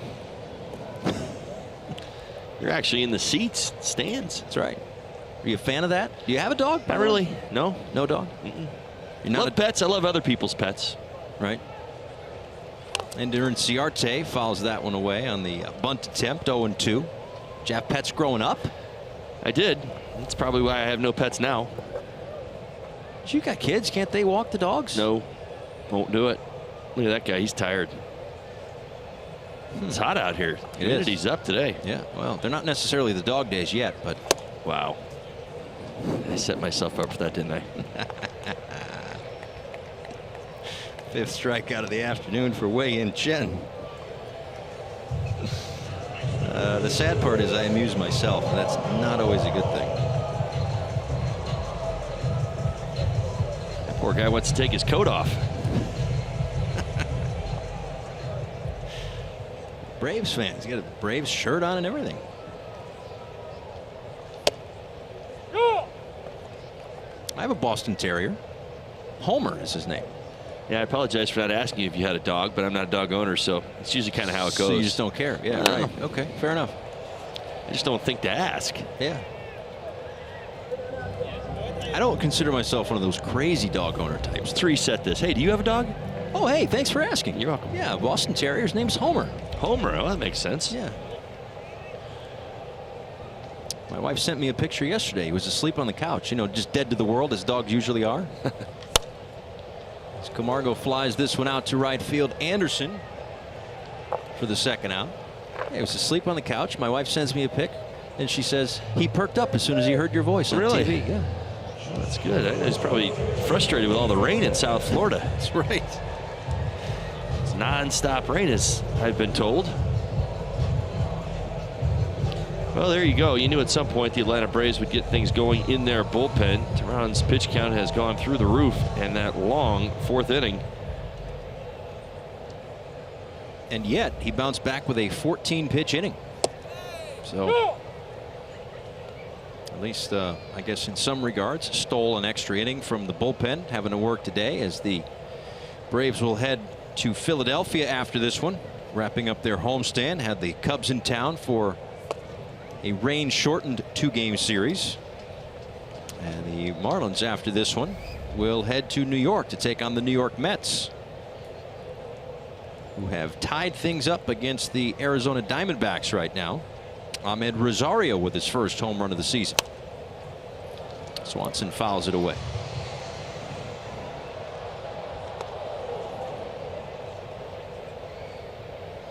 Nice win last night, a come-from-behind win for the New York Mets. Devin Mesoraco, who was in Cincinnati when we played the Reds. We, the Marlins, played the Reds. And now a member of the New York Mets, part of that trade with Matt Harvey. A couple of weeks back, he had a game-tying 2-run home run in the 8th inning, and then they won on a sacrifice fly from Wilmer Flores, handing the Arizona Diamondbacks their 9th loss in 10 games last night.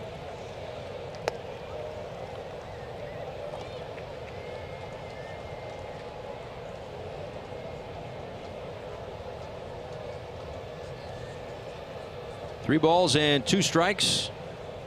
The first full count of the afternoon for Wei-Yin Chen, as Swanson pops this one up. Foul ground, should be room for Bohr. And he makes the catch. A 1-2-3 fifth for Wei-Yin Chen. A 6-0 lead for Miami.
Jessica Blaylock back with you here at SunTrust Park in Atlanta. Rubber match of a 3-game series. Marlins won on Friday night. Braves took the middle game last night, and now Marlins in control this afternoon.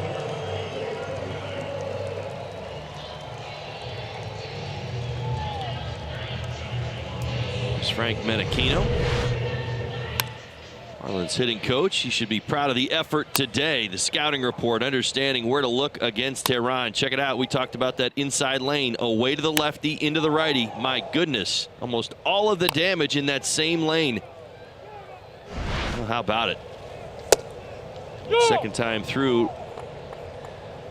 Some real nice adjustments from the Marlins hitters. I'll tell you, Brinson's home run, for example, classic. If you're not looking there and thinking pull, you don't do that. That was a tailing two-seam fastball near the top of the strike zone on the inside part. You don't go up there and do that, keep that ball fair unless you're looking for it.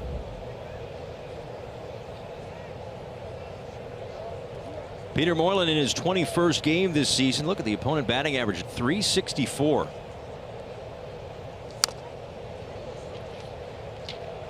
He's allowed the first batter that he has faced to reach base 50% of the time.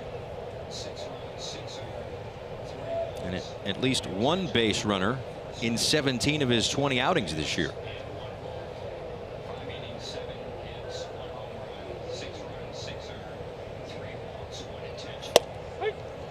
And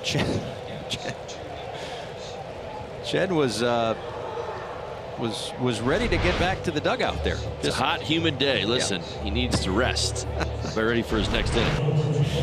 Very good. All right, time for This Day in Major League History, presented to you by Geico. It's got a little bit of a Marlins theme to it. Mike Matheny, 1,295 chances without an error, passing Charles Johnson's Major League catcher's record set in 1997 with the Marlins. On this date in 2004. Martin Prado takes a ball inside. Prado this afternoon, 1 for 3. Singled in that 6-run 4th inning. 6 runs, 7 hits for the Marlins.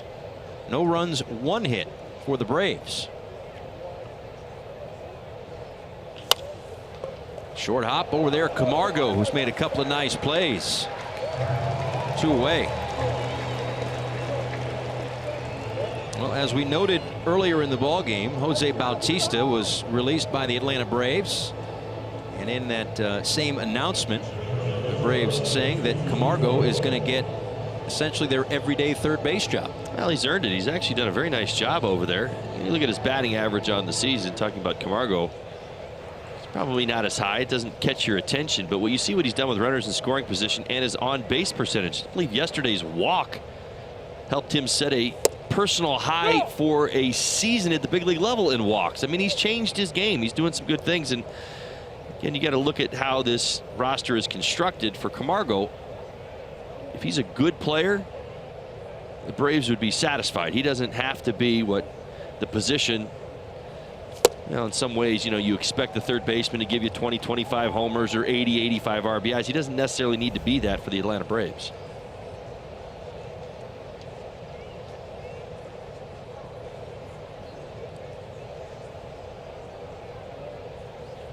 The 0-2 to JT.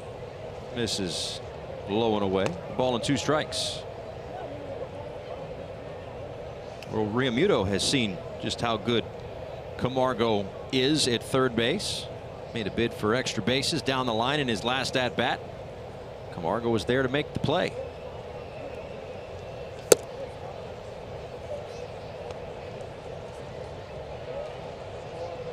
Marlins offense spreading the wealth today. Most of that damage, most of their 7 hits, 6 of them in fact, in that 6-run 4th inning. And it was triple, double, single, walk, single, grand slam, all in a row. First in the career of Lewis Brinson, down the line, able to keep it fair.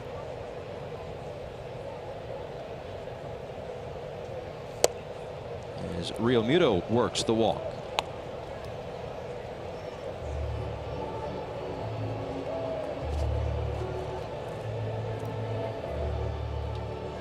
FPL is proud to support our first responders in good weather and bad. See how at FPL.com. Another base runner has reached against Peter Moylan. And now it's Justin Bour who has reached base 3 times today. The triple, second of his career, first this year, and a couple of more walks as he continues to lead the National League in base on balls in the month of May. 2 more today, up to 18, even with Mike Trout. So not just leading the National League anymore as he was at the start of play, but now even with Trout, most walks across baseball this month.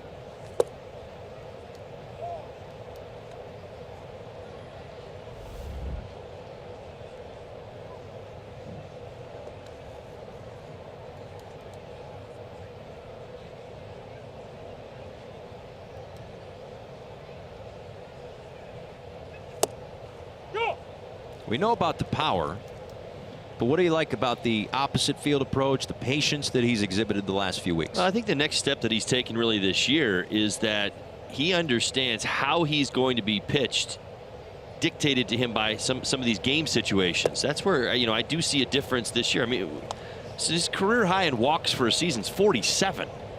He's going to pass that by next week, for crying out loud, the way he's going right now. But he's also recognizing, and we mentioned this yesterday during the broadcast, you know, obviously the Braves had Newcomb going, the lefty,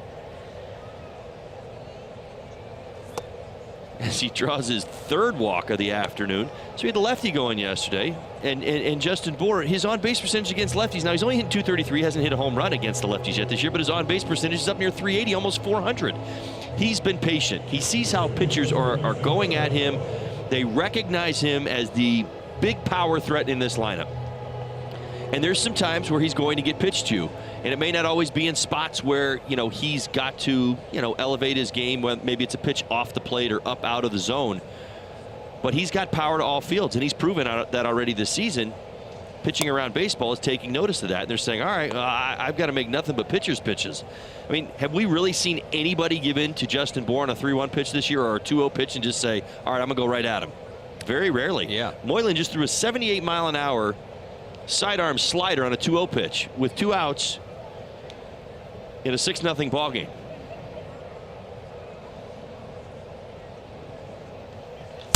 Castro to Camargo, who just tags Real Muto, and the inning is over. Through 5.5 here in Atlanta. Marlins up 6-0.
6-0 lead in the rubber match. Well, every day we seem to come up with somebody else at the minor league level that is doing a terrific job. And today, this is our individual right here in the minor league spotlight presented to you by Chevrolet. It's every night now. And this is exactly, as we keep saying, this is exactly what they're trying to develop at the minor league level, is that depth, is that competition, is that layering of talent. And in seeing President of Baseball Operations Michael Hill here in Atlanta the last few days, I mean, just a smile ear to ear on the depth of this minor league system that they've got now, which a year ago this time was not nearly this good. We even saw Gary Denbo here. That's a great point. I mean, they're excited, and they should be. And that's the first step, and they're getting there. And you know, as we were kind of raving about it, you got to talk to Gary the other day about the minor league system and the prospect. I think you had mentioned that you know, we're running it, you know, obviously during the broadcast, and we haven't doubled up on anybody yet, which has been outstanding. But the point is, they haven't had that in quite some time. You can see that they are thrilled that they're moving in the right direction. But the first thing he said to me is, we're not even close to being done. We're not right where we need to be. I don't want anybody out there thinking like, hey, listen, we've recovered the minor league system. He's like, we got a long way to go. Yeah. And that is what actually ends up building that layered depth that you talk about all the time. Charlie Culberson to pinch hit here to begin the 6th inning. And Don Mattingly, of course, always asked about what he has been hearing in different reports from their minor league system, whether it's the starting pitchers at AAA that have been certainly off the charts as of late. Soft little liner back to Chen for out number 1. But yeah, I mean, when you talk about how this organization is kind of building again, they haven't even gotten yet to the draft pick part of it yet. You know, like that's a whole other thing. I mean, you think of teams like the Astros or the Nationals, right? Like the Nationals had back-to-back #1 overall picks. They got Strasburg and Harper. You know, I mean, I don't know if those are maybe once in a generation types, I guess, in some instance. But the point of it is that. Well, no, you're right. You can't miss on your #1s. Right. Albies with a base hit into left center field. Takes a big turn around first. Brinson with the throw in to keep Albies at first base. But again, like there's that acquiring of the talent, but then there's also the drafting and developing part of the build to fortify your farm system. And the Marlins have not yet, with this new ownership group and with this new front office, they haven't yet got to that point of it, of the build yet. Now, it's definitely a process, and certainly one everybody should recognize it as it's going to take some time. You're going to have some bright spots. I get excited to see that every day just because I know it's a new name. Yeah. I mean, last year that was hardly a possibility. Dribbler to third. Prado, bare hands, no throw. Back-to-back singles with 1 out here in the 6th inning for the Braves. The first time this series, both Albies and Acuna Jr. have reached back-to-back. Not been able to stir it up nearly as much as they did in Miami. A swinging bunt down the third base line. Prado really no play.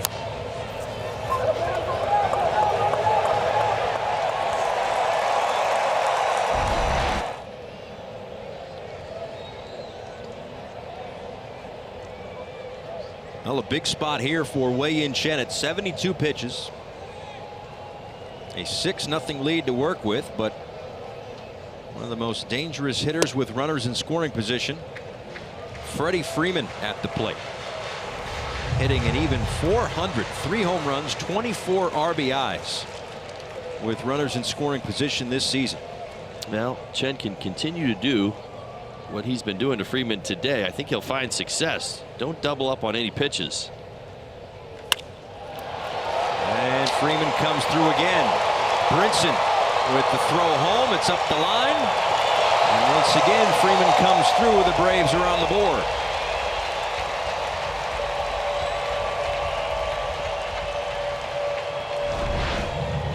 Now this ball up out over the plate. We've seen Freeman handle the pitches at the top of the zone very well. For the last 7 ball games, these two teams have squared off. Once again, going the other way. 2 base hits the other way today for Freeman. Well, the Braves last night 2 for 5 with runners in scoring position in the series. 2 for 9 before that base hit in their first runner in scoring position opportunity. And now still 2 on and 1 out for Nick Markakis.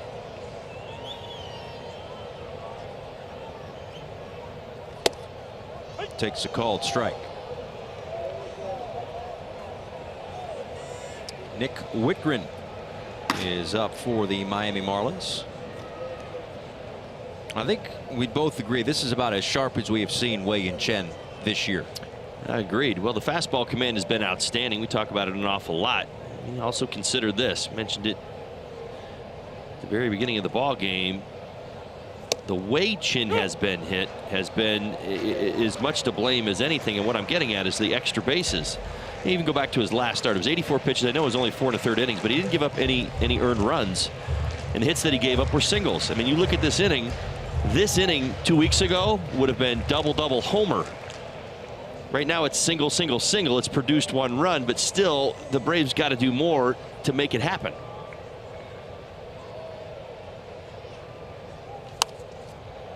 As Markakis shoots that one into the second deck. 0-2. Every weekday morning, Skip Bayless and Shannon Sharp go head-to-head on the day's hottest sports topics. Undisputed with Skip and Shannon weekdays from 9:30 a.m. until noon Eastern, only on FS1. It's only the second start this year that Chen has actually thrown a pitch in the 6th inning. And a ground ball double play away from perhaps getting through the 6th inning against this potent Braves offense.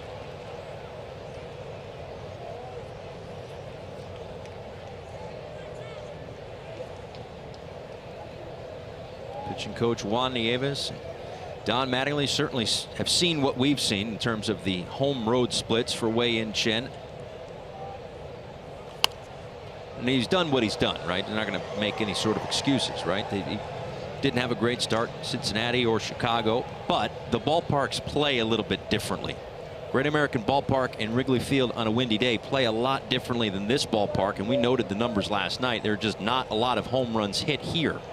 So as Skipper said today, this park just plays a lot more fair, especially to a fly ball type pitcher in Wei-Yin Chen. That one just misses low. 2-2.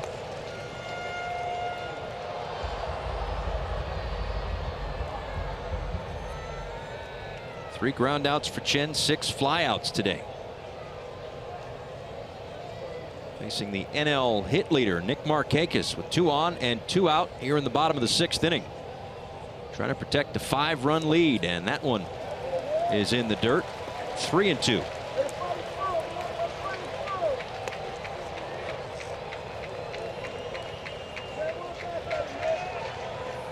So 3-2 with 1 out. And the second full count of the afternoon for Chen.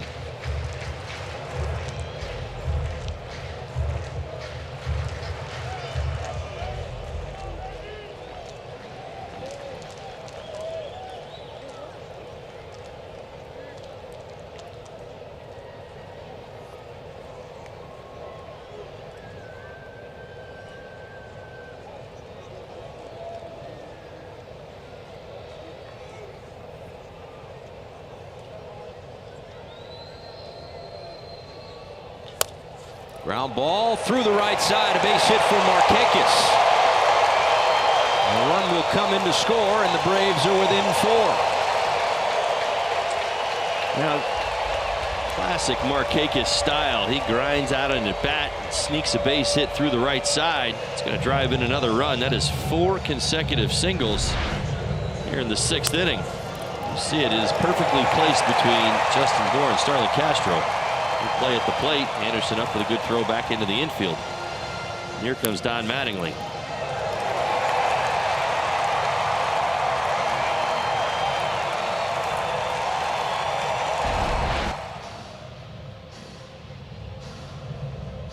Well, the Braves can make it happen quick.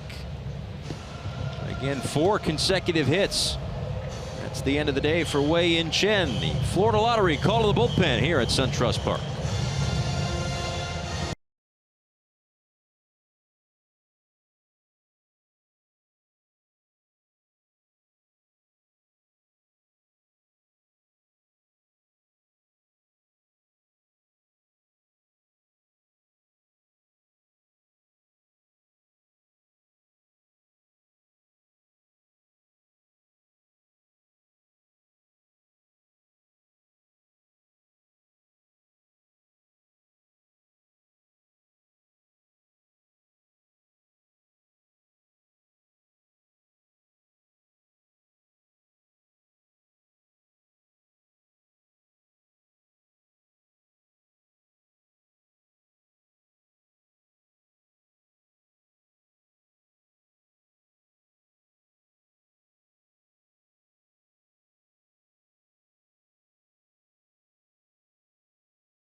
1 out, so 6-2 the score. This call to the bullpen is brought to you by the Florida Lottery. Don't miss your chance to play for the massive Powerball jackpot. Pick your lucky numbers and get your Powerball ticket at any Florida Lottery retailer. The Florida Lottery, it's your ticket. Claimant must be 18 or older to play. Play responsibly. Well, Nick Whitgren has certainly been a weapon out of the bullpen for Don Mattingly. Pitching in his 13th game, an 0.69 ERA has been so good and tied for 6th among National League relievers with that 0.69 ERA among pitchers with at least 10 games pitched. 13 innings, 1 earned run. He comes in to face Tyler Flowers with Freeman on at second and Markakis on at first.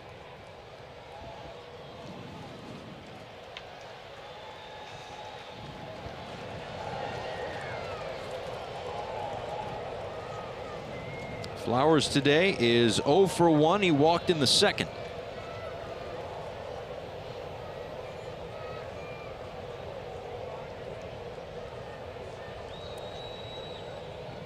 Inside at the hands, and it's 1-0.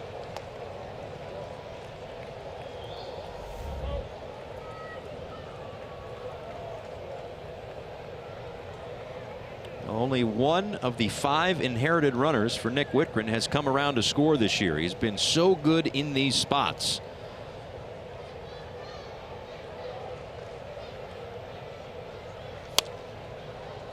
And 1-1 to Flowers. And it hasn't been every situation like clockwork, but it seems as though the Bear Claws, the Guerreros, the Steckenriders kind of get the clean innings. And the innings with runners on base has kind of been Whitgren's role, and boy has he been terrific. Well, it's evolved. I mean, think back to when he was called up. We were talking about him maybe coming up on the best of terms. Had been hit a little bit in his last few outings in the minor leagues. He's come up and been nothing but, well, dare I use the word, flawless.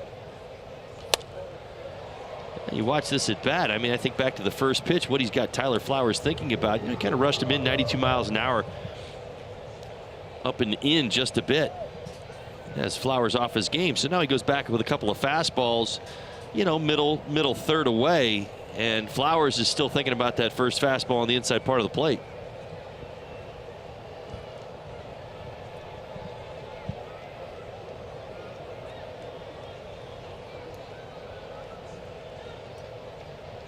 He's ahead in the count, 1-2 to the Braves catcher. Swung on and missed. A big strikeout for Whitgren. Yeah, that's called coming in and calming things down real quick, isn't it? How about it? 4 consecutive hits for the Atlanta Braves. I told you the purpose of that first pitch, 92 up and in. Now he went to this spot 3 consecutive times. And we've told you almost all game long there's been a little leeway on that outside corner. Expect him to stay out there as much as he can. Now Ender and Ciarte 0 for 2 today. Strikeout back in the 5th. 1 of 5 for Wei-Yin Chen this afternoon. Out to left field. Dietrich will make the catch, and once again Whitgren comes through in a big way. Strands 2, but the Braves score 2.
job Major League Baseball does in honoring men and women who serve in the military. At SunTrust Park, the Braves have a seat that is dedicated to the memory of the brave men and women who have served this country and the sacrifices that they have made. It also accounts for the more than 92,000 American soldiers who are still missing in action. Guys, I know that we are all so thankful for the men and women who protect our freedoms. Yeah, certainly couldn't have said it better myself. Absolutely our most heartfelt thanks to those who protect this country and allow us to sit here and do what we do, just sit here, watch baseball games all day and live the life that we do. So thank you so much. Some changes for the Braves as we go to the top of the 7th inning. Brian Anderson, Derek Dietrich, Miguel Rojas for the Marlins. Charlie Culberson stays at the ball game. He stays in and plays left field, and that will move Ronald Acuna Jr. over to center. Inciarte's day is done, and Lucas Sims gives up a base hit to Brian Anderson. Second straight multi-hit game for Anderson. He swings at the first pitch, 1 on here in the 7th. Now 4th hit in the series for Anderson to center field, using the middle of the field. There's Lucas Sims. Now welcome back to the big leagues, just recalled today. His 3rd stint on the roster. These are his numbers from his career: 5.98 ERA. Home runs have been an issue.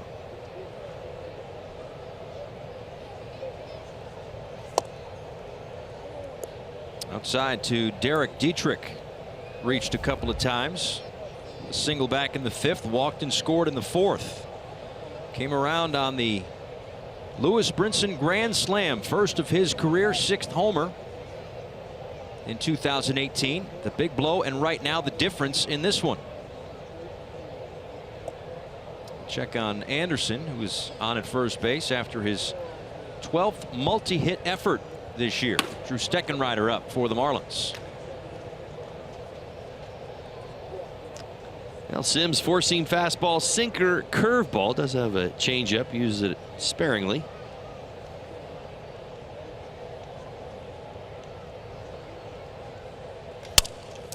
Broken bat, and a strong throw to second, and a wild throw to first. Dietrich on his way to second. Freeman's throw gets into left center field, and still running is Dietrich on his way to third. What a wild play. Anderson just kind of parked out there at shortstop after he was retired. Well, the Marlins will take it. My goodness. Well, let's see it again. All right, curveball gets in on Dietrich just a little bit. He thinks he's going to catch it on the fly. He doesn't, so Dietrich's laid out of the box. Albies thought he had to hurry. He didn't. Well, one throw leads to another bad throw, which I'll tell you, if Culberson, if he boots that ball just a little bit, we may have seen the Little League home run on a ball that went 90 feet.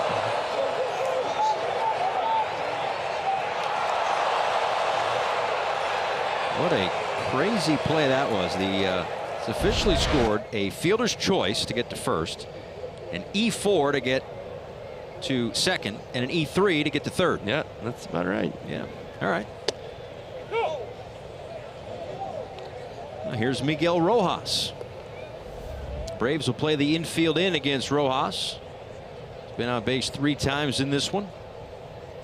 Hit twice. And hit the ball once.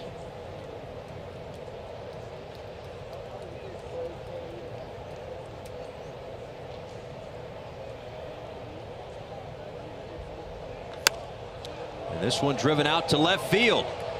And this one is gone. Another home run for Miguel Rojas. A 2-run shot to left. And it's 8-2.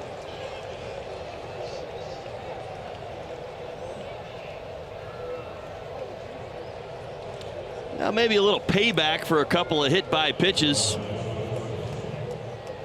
I don't think there's any venom there, but he certainly feels good about the swing, and the reward is 6th home run of the season. And we talked about that inner lane. How about it? My goodness gracious, this 91-mile-an-hour fastball still has arm side run. It's in off the plate. Miguel does a fantastic job of firing his hands across his front side and keeping it fair. And now Brinson pops this one up. Albies calls everybody off to put it away for the second out.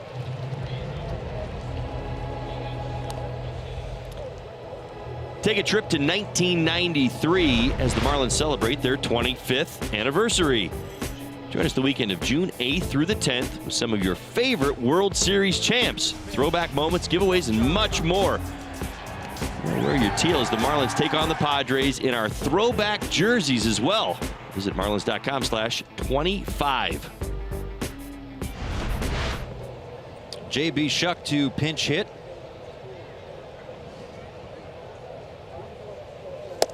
And he takes outside. So the home run for Rojas, again, it's his 6th of the season, had 4 coming into this year. Off the bat at 98 miles an hour, almost 99. How close is that second deck? Because only 386. Now he'll take it, will take it, no question about it, but projected 386, which, I don't know, you hit one of the second deck, seems a little short to me. But either way, no complaints. Not giving it back. That's well, between he and Brinson, I'll tell you, they both did a nice job of taking a pitch that if you get around it just a little bit, it's a foul ball. Line drive down the left field line. It's in the seats. You may hit it hard, get your hands to it, but they both kept it fair. Shuck with a hard hit ball right up the middle, but Swanson was played perfectly. Inning over. To the bottom of the 7th we go, but before we do, we stay for God Bless America, the legendary Timothy Miller. With the Marlins up 8-2. Opera tenor, Timothy Miller. While the storm clouds gather far across the sea, let us swear allegiance to a land that's free. Let us all be grateful for a land so fair as we raise our voices in a solemn prayer. God bless America, land that I love. Stand beside her and guide her through the night with a light from above, from the mountains to the prairies, to the oceans, white with foam. God bless America, my home, sweet home.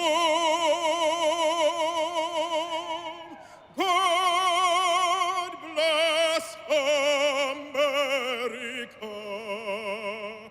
my home, sweet home.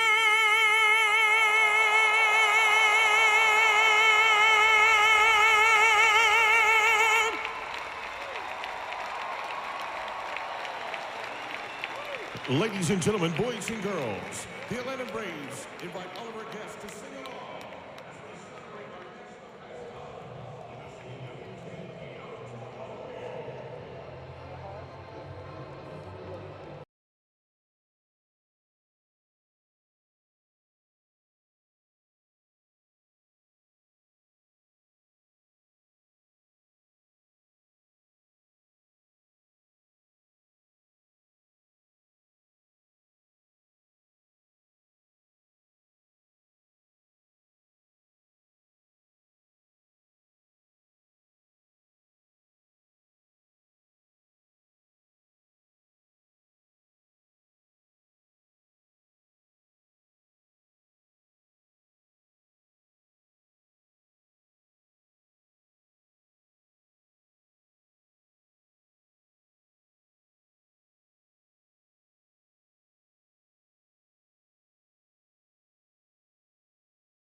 But the next stop on this road trip, Citi Field in Queens. Tomorrow through Wednesday, Marlins live at 6:30 each of the 3 nights. First pitch a little after 7 o'clock. Some of the Mets pictured here on the disabled list right now. It's a banged-up club. But they currently lead the Arizona Diamondbacks 4-1 as they go to the top of the 9th inning at Citi Field right now. Eliezer Hernandez making his second start. Was pretty good in his first against the Dodgers. And then Jason Vargas on the bump tomorrow, making his first start in a little while, in fact. J.B. Shuck stays in the game. He'll play left field, and Drew Steckenrider is on the mound. Johan Camargo, Dansby Swanson, and Charlie Culberson here in the bottom of the 7th inning. Steckenrider in his 21st game this season. The ERA is at 5.21. It's gone up because of the last couple of outings, but there was a situation in his last where he came in, gave up some runs, but Don Mattingly left him out there to go into a second inning. And in that second inning, I think we both feel like he may have found whatever was missing in the last couple of outings. Well, it was a pivotal outing in that he gave him some damage. In fact, you know, the game ends up tied. Now you come back, you get a run, and he went back out and got the shutdown inning. That's what you wanted to see from him. I hope that this at bat is not an indicator, but it's the one thing that really stood out. You know, his fastball is so important to his arsenal, where his command is, and he has been, as long as I've seen him at the major league level, spot on up until the last 10 days or so, where he's been a little erratic. Throws that one by Camargo, and it's 3-2. 11th among National League relievers with a strikeout per 9 ratio of 13.3.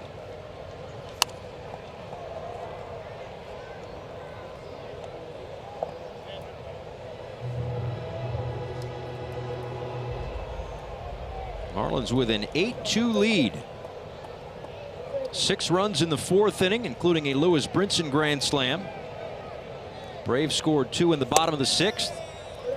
And then a Miguel Rojas 2-run home run in the top of the 7th to bring it back to a 6-run cushion, but Camargo walks to lead off the 7th. Watch every out-of-market regular season game live at home, in the office, or on the go with MLB.tv.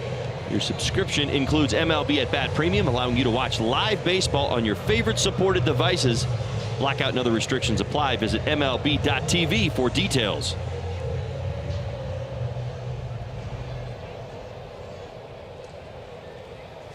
So here's Dansby Swanson, 0 for 1 in his career against Steckenrider, and takes low, a ball and no strikes.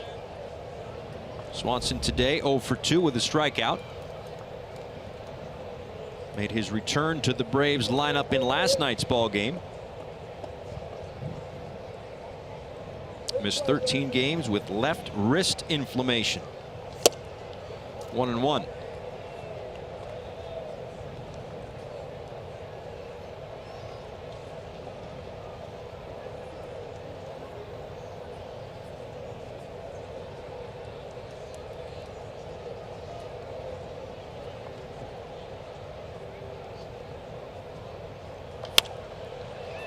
This one is popped up right side. Looks like Castro is going to take control for the first out here in the 7th.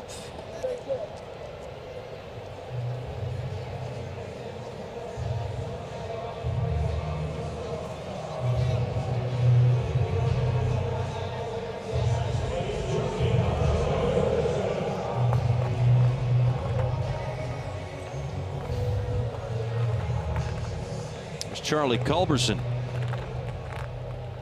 0 for 1, tap right back to, or a soft liner rather, back to Wei-Yin Chen in the 6th. And past the dive of Rojas, a base hit for Culberson. Braves have 2 on.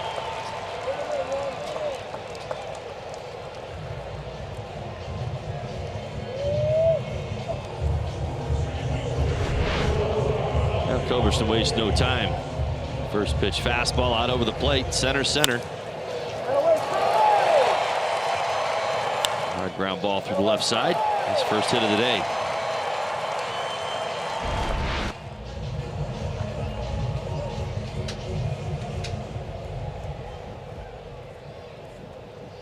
Now things turn over to the top of the order.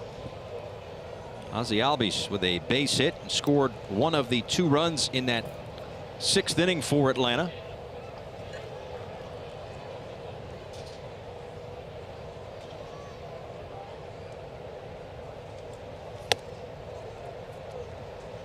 No swing, no strike. A ball and no strikes.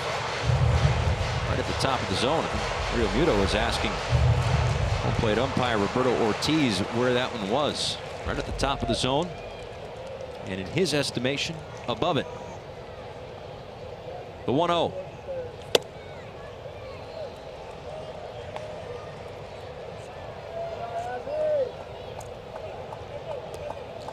Juan Nieves is going to run out and have a quick meeting with Steck.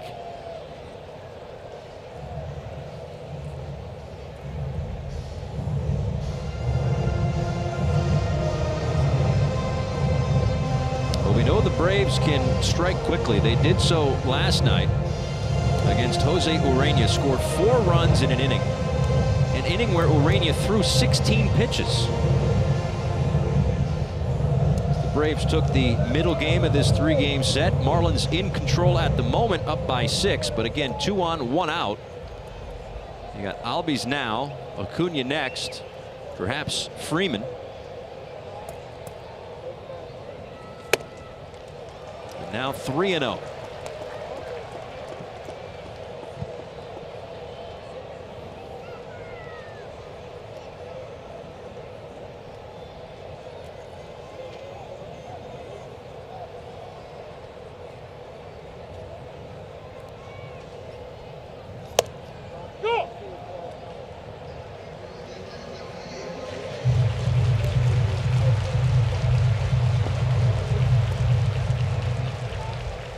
Six hits today for the Atlanta Braves.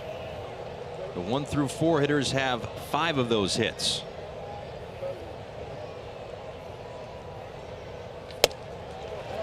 And Albies draws the walk. The bases are loaded for Acuna.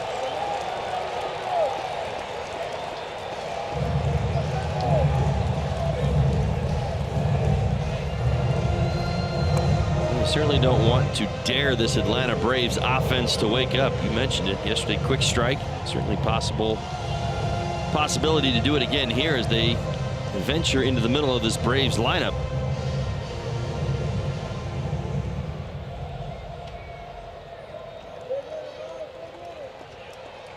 Acuna singled and scored in the 6th.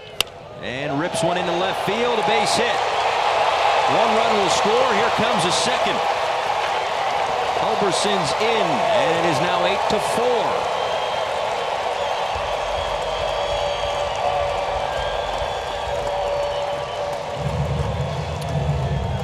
Well, 2 hits this inning. Both have come on the first pitch to Steckenrider. This in off the plate with some tailing action. 95 miles an hour laced into left field.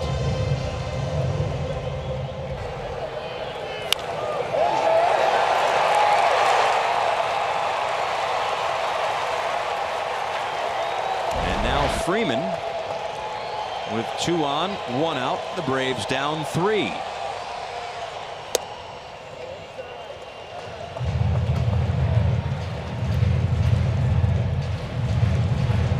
I'll check that, down 4.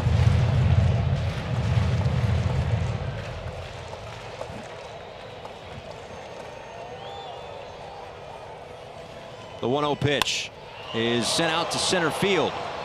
Rojas back, and he'll make the catch. No advance, a big second out.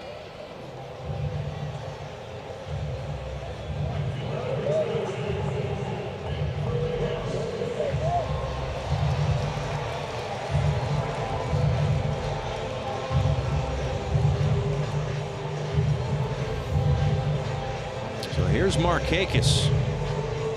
Big numbers this year against the Marlins. Today 1 for 3 with an RBI back in the 6th. Well, much like his last outing, Steckenrider being given the opportunity to work through some of the damage he's already surrendered.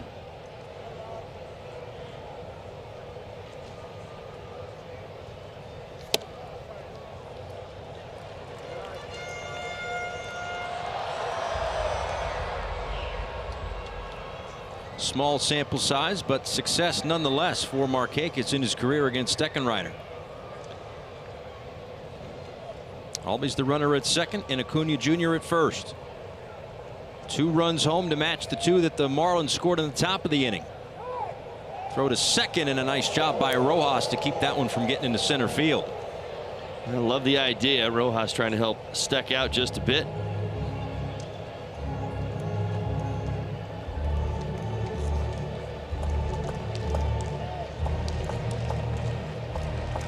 Sam Freeman up for the Braves.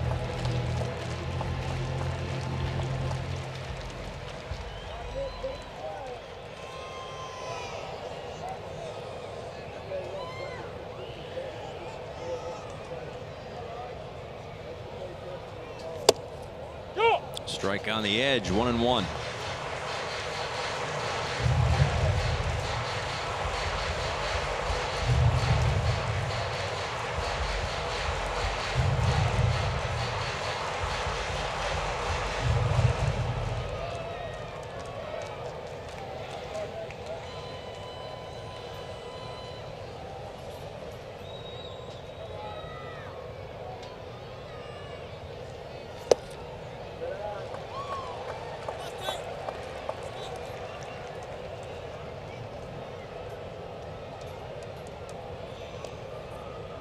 Wei-Yin Chen started the game 5 1/3, 4 hits, 5 strikeouts. Nick Wittgren got out of some trouble left by Chen back in the 6th, and now Steckenrider trying to get through this 7th inning.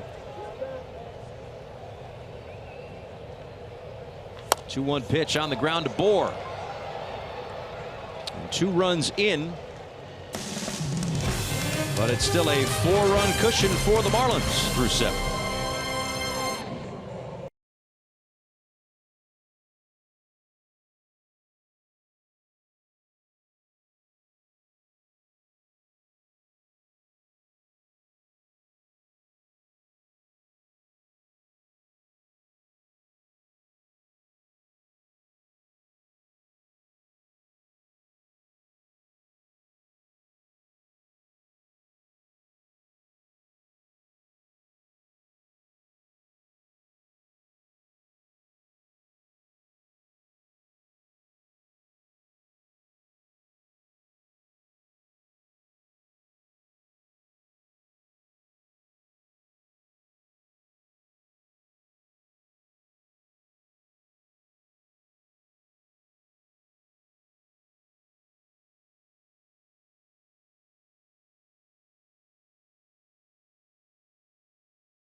Oh, stop. Out to Boston we go. JD Martinez in the bottom of the 2nd inning. Right around pesky pole right short there. way. This one hit a little bit further in the bottom of the 5th inning. His 2nd homer of the day. Red Sox have a 5-0 lead. A nice afternoon for JD Martinez. And at last check, Mookie Betts doesn't have a home run today. I'm surprised. I hope he's okay. Yeah, you know, every time I see JD hit a home run, I think, and it only took till like what, March 15th to get him signed. Really? Amazing. Yeah. A wild offseason for free agents. My goodness. At least that's what it felt like anyway. Yep. Lucas Sims back out to work here in the 8th. Will face Martin Prado, JT Realmuto, and Justin Bohr. Elsewhere around baseball, by the way, at last check, I gotta go back and look, but I don't think Odubel Herrera's gotten on base yet today. Martin Prado out to center field. Acuna Jr. makes the catch. 45 straight games getting on base for Odubel Herrera, the Philadelphia Phillies. A little more than halfway to Ted Williams' mark of 84 straight. But today, Herrera is 0 for 2 with a strikeout. And that game is currently in the bottom of the 6th inning in St. Louis.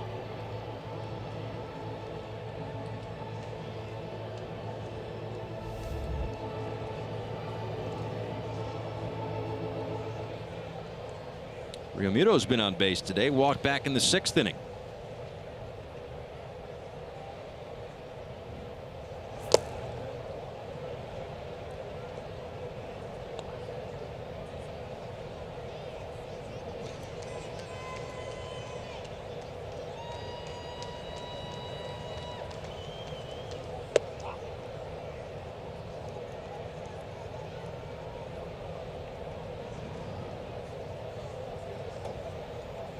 Mets held off the Arizona Diamondbacks 4-1. So the Mets have taken a couple straight games against the D-backs, who continue to struggle. They have now lost 10 of 11 on our way to Citi Field after this one.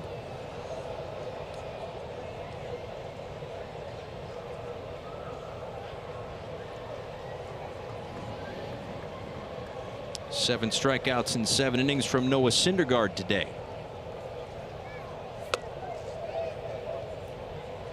No swing, 3-1.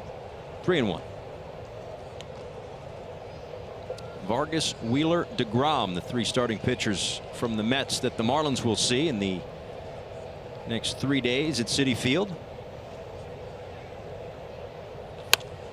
And Realmuto, left field, hit well, and that's going to get down and up over the wall. A double for JT Realmuto. I'll tell you what, that lane from the left fielder to the left field line has been worn out today by the Marlins. A couple of home runs, a couple of doubles, some base hits, all going into the same spot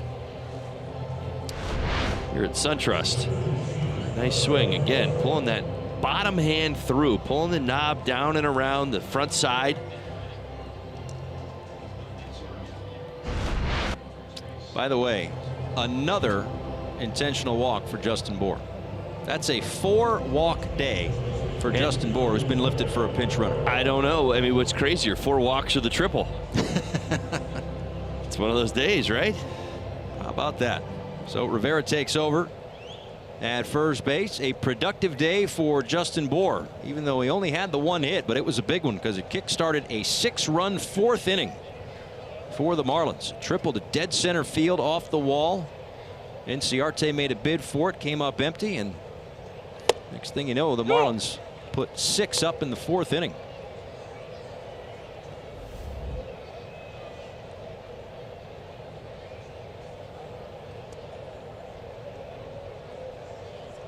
Starlin Castro has a hit. He doubled after the Bour triple in that 4th.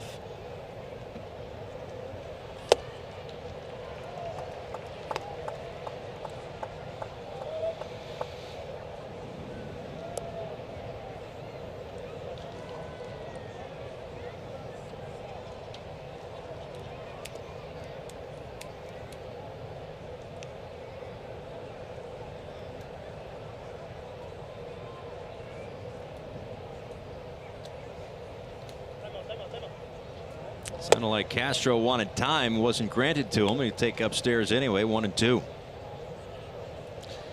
Yeah, I had that happen a few times, and when it's a ball, you're good with it. When it's a strike, you're not so good with it.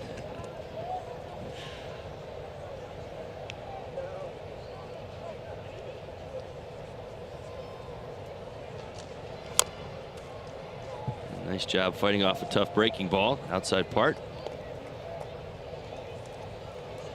A real good approach today by the Marlins hitters. They came in with a game plan, executed that game plan. Second time through the lineup, and they haven't backed off. Been able to add a little insurance. Rojas, 2-run home run in the 7th inning.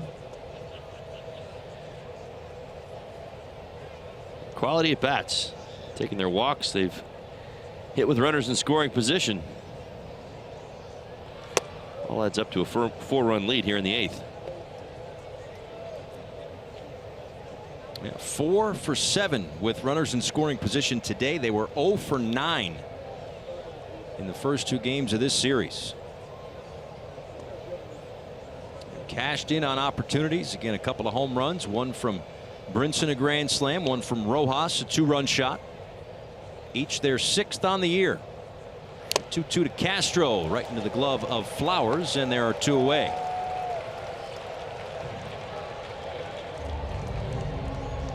Coming up at the conclusion of this one, Jessica Blaylock live from the field, the W.B. Mason Marlins Live postgame show. Hear from Eliezer Hernandez, tomorrow's starting pitcher against the New York Mets.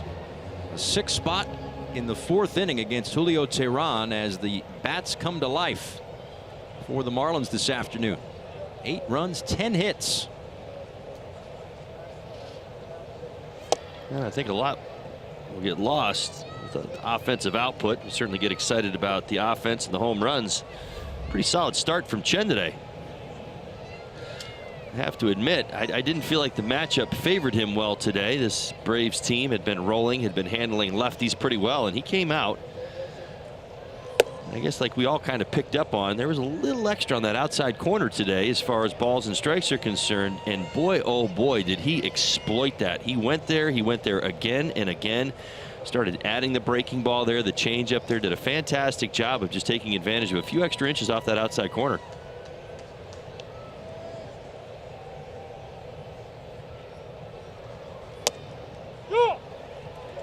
Well, it's interesting because his last 2 starts, he's made mention afterwards of, not being in love with the home plate umpire zone, and today it worked to his advantage. A lot more love. Absolutely. Well, and you wonder, we had talked through Teheran's start, where you were looking to do damage to him, and Teheran, first time through the lineup, had exploited the same part of the strike zone. What ended up happening in the 4th inning, he lost grasp of that part and ended up challenging and missing a few different times at the inside part of the plate. It really changed the course of this game. Anderson out to center field. Acuna Jr. is way back on the track, will make the catch for the 3rd out. Anderson gave it a ride, but it's a big yard here in Atlanta. Still up 8-4.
As we go to the bottom of the 8th inning, some changes for the Marlins as Yadiel Rivera stays in the ball game as he goes out to shortstop. That moves Rojas over to first, and the new pitcher is Kyle Bearclaw. Now Bearclaw having a nice run here of late. Lefty's hitting 114, righty's hitting 114. What's that tell you? It's working right now. 1.74 ERA, just over 20 innings, 26 punch-outs. He's been throwing the ball very, very well. There's not a lot of hit in 15 of his 21 appearances this season.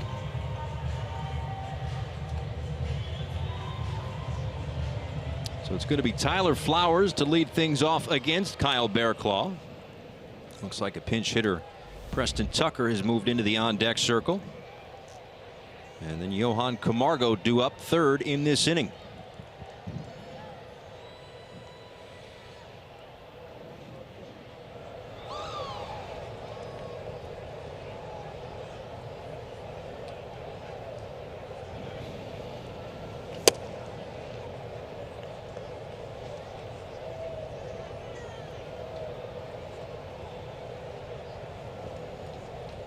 Eight runs, 10 hits for the Marlins this afternoon. But once again, it goes back to the starting pitching. Wei-Yin Chen got the start, matched a season high with 5 1/3 innings pitched, a new season high with 5 strikeouts today. Gave up the 2 earned runs. Nick Whitgren came in the 6th inning to get out of that inning without any further damage, as Flowers sends one out to right center field. Brinson and Anderson, it'll be the center fielder for out number 1.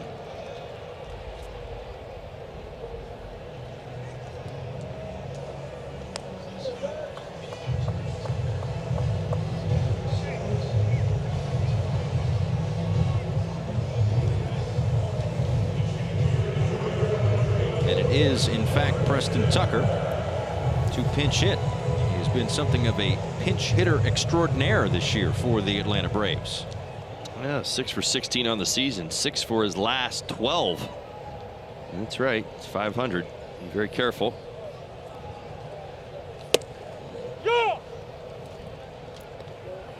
It's really all about just embracing a role, I guess, right? No doubt. When it comes to the pinch hitting, you've got to figure out a way to keep your positive energy level high. A lot of days you'll sit from about the 5th inning on in anticipation of that pinch hit. It's just like, it's like when the runners get into the starting block and you just sit there and you wait for that gun to go off, and it's like you just don't know when it's coming, right? It is not an easy role. This one chopped to the right side. It'll be Rivera over there with the shift, and Rojas keeps his foot on the bag, 2 away. Did you have a routine when you were in your pinch hit role, like taking swings or bike, or what'd you do? It never was the right one. I mean, I definitely had to. I had some really good runs pinch hitting, and I had some runs that weren't so good either. For me, it was always about burning off the extra energy. I wanted to play, and I wanted to be out there, and I would anticipate, and I would watch, and I would swing, but as the game would wear on, I would ultimately end up taking probably too many swings. We get to the 8th and 9th inning, and a little gassed. Oh, well, I've got as many swings, in me as a starter would. Ball and no strikes to Johan Camargo. With a hit taken away from him by Miguel Rojas in the 2nd. Walked and scored in the 7th.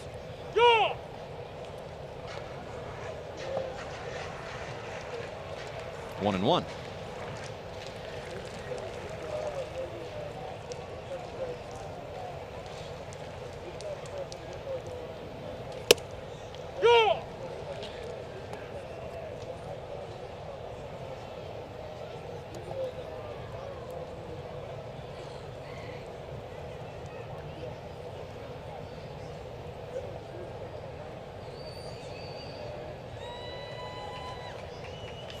Camargo, the chopper to Castro. In a 1-2-3 8th inning for Kyle Bearclaw. 8-4 as we go to the 9th.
Sports Florida is brought to you by Southwest. Transparency, low fares, nothing to hide. By Sylvester Comprehensive Cancer Center, in pursuit of your cure. And by your South Florida Honda dealers.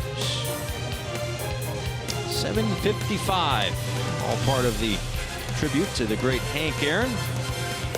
Really extensive Braves Hall of Fame and museum in a sense here at this brand new ballpark, SunTrust Park. Beautiful part, a little northwest of downtown Atlanta. Did a really nice job with this place as A.J. Minter takes over. Fourth pitcher of the afternoon for the Atlanta Braves as Cameron Maben will come in as a pinch hitter. 21st game for Minter. First appearance in this series.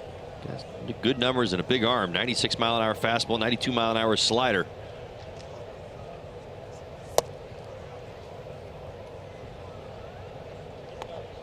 It was inside, 1-0. Everybody's waiting to hear the call on that one.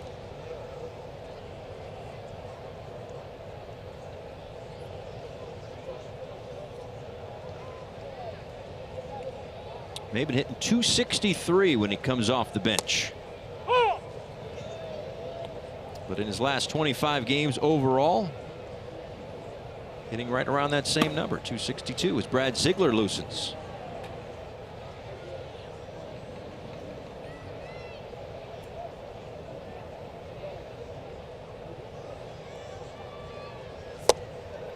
One and two.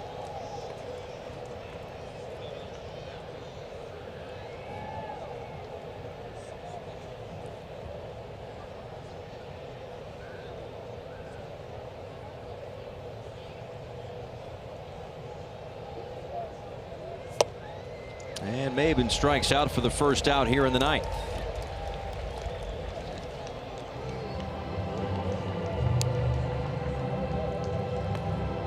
That'll bring up Miguel Rojas, who did it again. Another home run for Miggy into the second deck in left field. As we take you back to the 7th inning. A real beautiful swing there. Pulled his hands across the body. Again, some short swings by some of the right-handed hitters today. Very nice approach. When you attack that ball, go out and get it. You usually get around it. End up hitting it foul. This one is laced down the left field line. He's done it again. And it's gone. Another home run for Miguel Rojas. Second homer today. Yeah, first multi-homer game of his career. Isn't that something? Boy, he has got something working.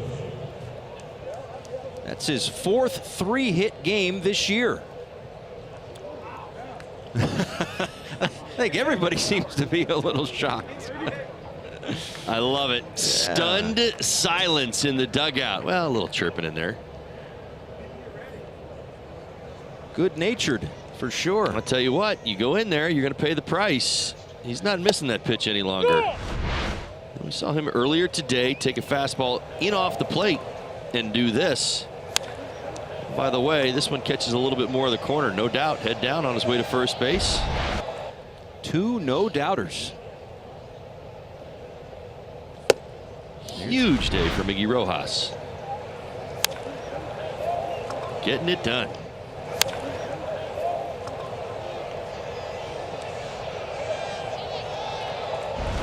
About the bottom of the lineup today, the 2 home runs from Rojas, the grand slam from the man at the plate. Did you read me some stat yesterday about this ballpark and not giving up homers or something? I guess. And I didn't even make that one up.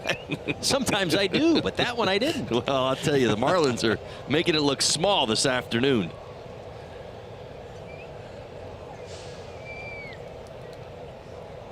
Two and one to Brinson.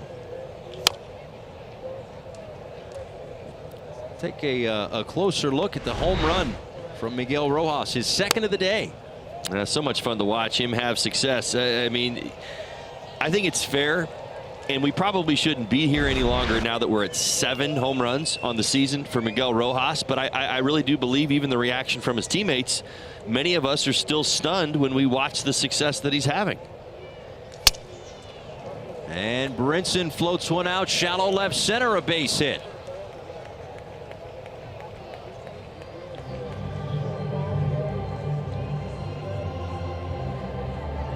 So Brinson with a couple of hits today. You know, I mentioned it going into the at-bat in the 4th inning when he had the bases loaded, and I said, boy, oh boy, could this young man use a big hit here, get some confidence back.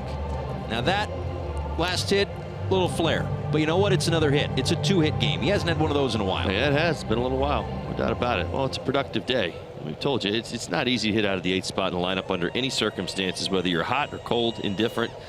But that's where he finds himself based on what, you know, has happened here at the beginning part of the season. He's going to have to hit himself out of that part. It's good. Today's a good start. I mean, you want to learn. I mean, you want to climb out of the 8-hole. Found myself down there a few times. Best way to get out of there, hit. The more you hit, the more they'll move you up. His power is undeniable. People know that he's got it inside him to get it done. Marlins really just hoping that he can find a consistent way to that success.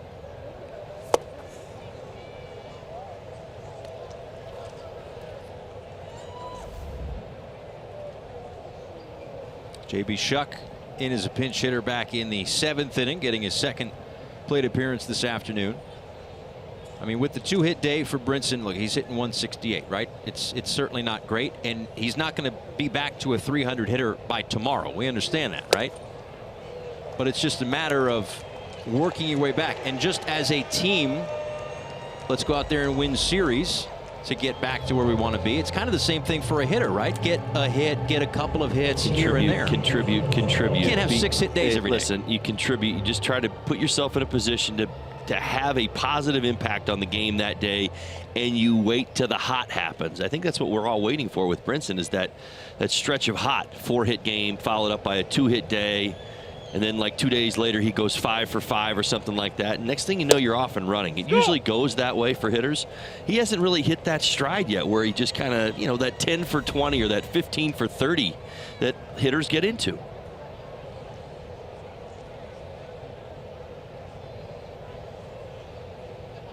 An 0-1 on the way to Prado. Grounded to Swanson at short. And the inning is over, but the Marlins score another. 2nd homer of the day for Miguel Rojas to the bottom of the 9th.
Hats off for heroes, because no matter where you serve or when you served, we stand ready to serve all military families.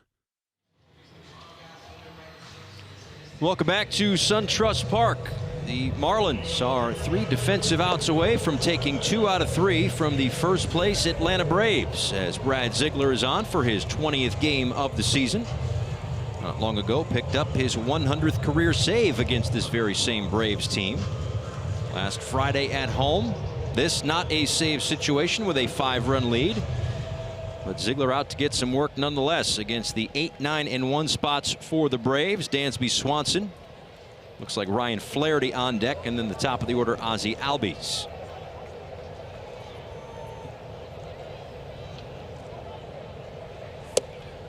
And there for a called strike.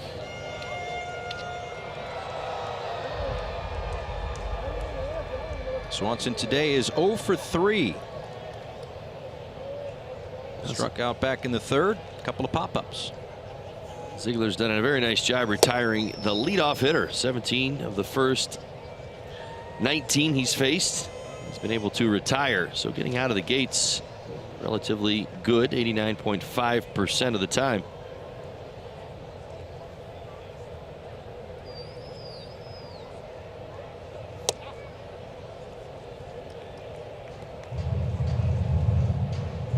So if the score holds, with the Braves a half game clear of the Philadelphia Phillies, at least for the moment, because it looks like this game might get done before the one in St. Louis, as Swanson swings and misses, one away. Got a piece, but right into the glove of Real Muto. Nice classic Ziegler back to the outside corner. Slider at 75 miles an hour. Good luck with that. Fastball at 84. Good separation. Big sweeping action. So here is Ryan Flaherty. Again, if the score holds, Phillies would be even atop the NL East, at least for now. They are currently trailing the St. Louis Cardinals 4-1 in the bottom of the 7th inning. And in that game, we keep a close eye on Odubel Herrera, who's reached base safely in 45 straight games, 0 for 3 today with a couple of strikeouts. So that streak is currently in jeopardy.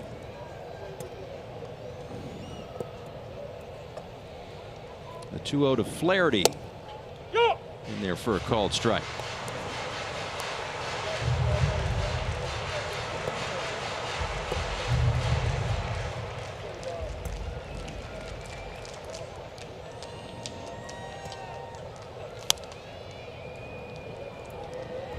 So between Flaherty and Johan Camargo, probably going to get the bulk of the playing time, probably more so Camargo, with Flaherty in a utility role, with Jose Bautista having been released earlier today. They signed Bautista to a minor league contract in mid-April. Things just never clicked for a guy who has gotten up to 50 homers in a season before. Now, granted, that was a few years ago with Toronto.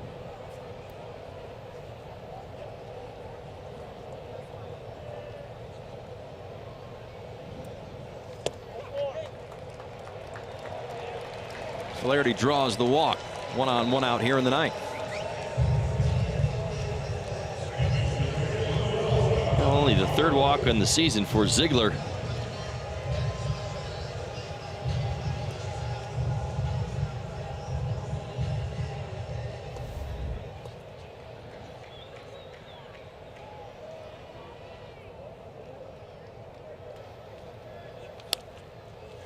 Albies fouls that one right back to the netting.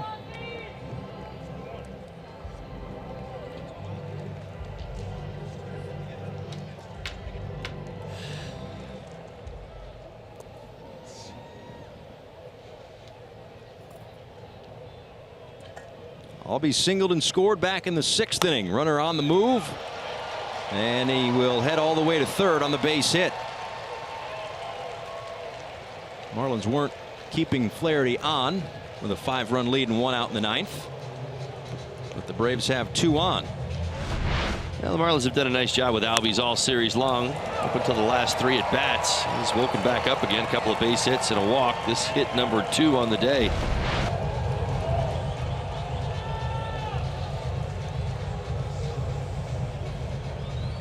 So here's Ronald Acuna Jr. Couple of hits for him today, including a 2 RBI single back in the 7th. Did you notice out west, Sergio Romo's making another start today after starting yesterday? Another. Yeah. Chopped foul. They made the start yesterday against the Angels. Romo pitches out of the Rays bullpen. Got the start yesterday. Now this is a new formula that the Rays are trying out. They started Romo because he's a righty and he's got a tremendous slider and he's a little bit below average. They started him against the Angels, went an inning, Struck out 3, including Mike Trout. Struck out the side, and then they took him out. They went to their actual starter. Who was I'm not even sure who their actual starter was yesterday. Yarborough yesterday. Yarborough goes 6 1/3 innings, right? So they said, you know what? It worked so well yesterday. Let's do it again today. What do you think he did? I mean, you got struck out the side again? 1 walk, 2 strikeouts. Close enough. All is good. Oh, wonder if he's starting tomorrow. It's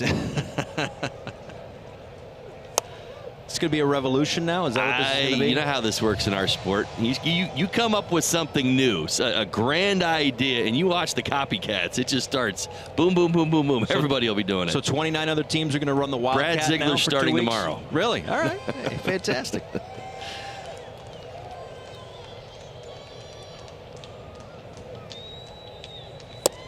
I mean, can that work in the long term? I mean, I guess the matchup, as you mentioned, has to be right. I mean, again, you have to understand even what they accomplished yesterday. They went right back to a starter who gave them 6 1/3 innings. So, now you're 7 1/3 innings of your way through the ball game before you actually get back into your bullpen permanently. And my point is, I think generally speaking, we have this idea when we say bullpen game, it's like, okay, 9 guys are going to pitch today. Right. And everybody's got an inning. Now, the problem you have with that idea is if one reliever blows up and if he runs into issues, you can completely set yourself back for not only that ball game but for a week. Out to center field. Should be deep enough to score Flaherty, but the Marlins will take the out on the sacrifice fly, and it's 9-5, but there are 2 away in the 9th inning.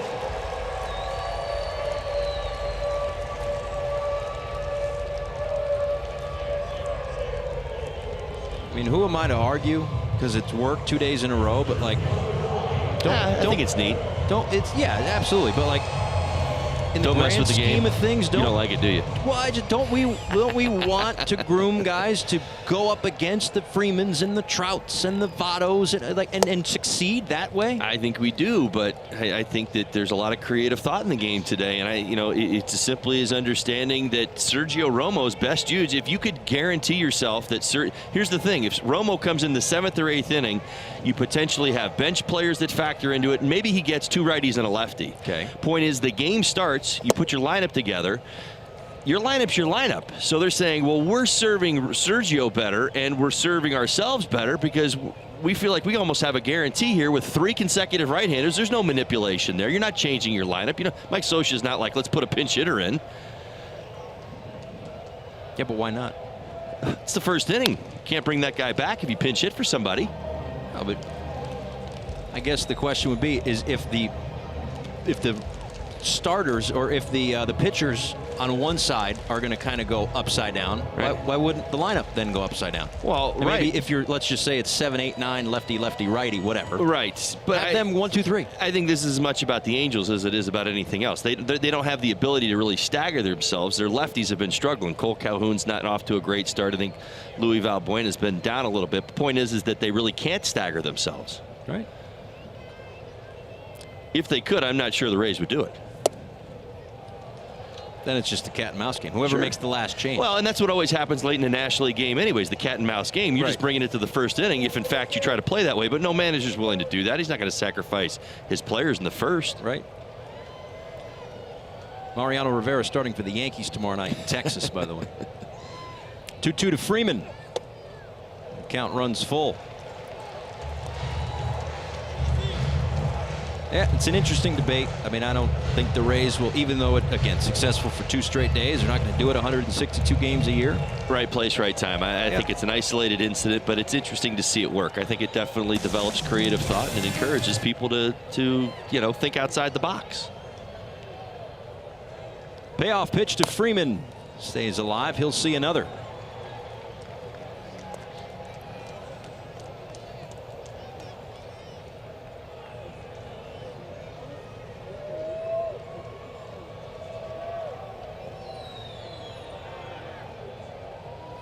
Marlins and out away from taking 2 of 3 from the 1st place Braves.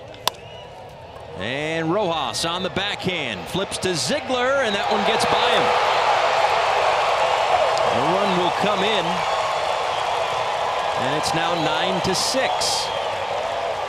Well, the long legs of Freddie Freeman turned this into a very, very close race to first base and put pressure on the catch and tag. Talking about the bag, Rojas, nice job to the backhand. Watch this, the closing speed of Freeman. He probably would have beat him anyway, even if he catches the baseball.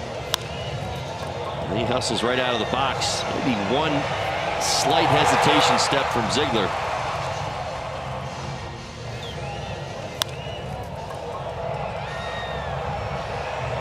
Now it's Nick Markakis. Single, no RBI for Freeman, as the Braves have the tying run in the on-deck circle right now. Third hit of the game for Freeman.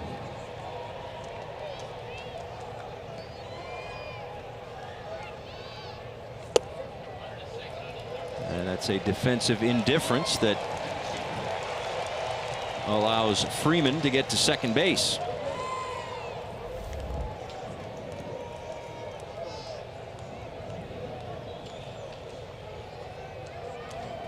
Markakis 1 for 4 today, an RBI back in the 6th inning.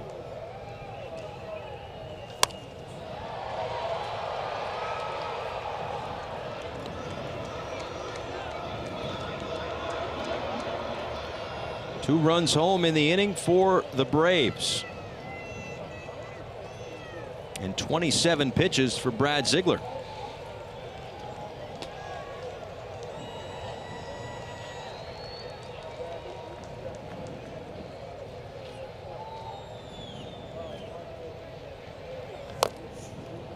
And the Braves down to their final strike.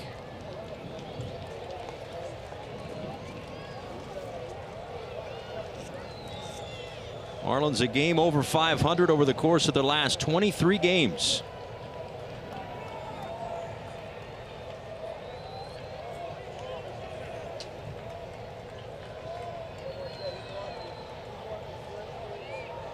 If they can finish this one off, they'd have won 4 of 6 and won back-to-back series after having taken 2 of 3 from the Dodgers. 2-2.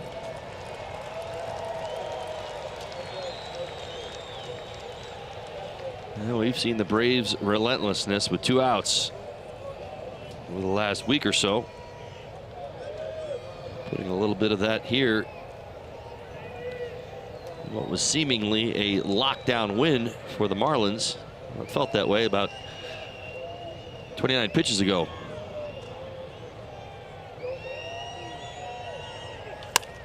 Up the middle, a base hit. Around third is Freeman. And Markakis keeps the game alive. It's 9-7. And the tying run will come to the plate.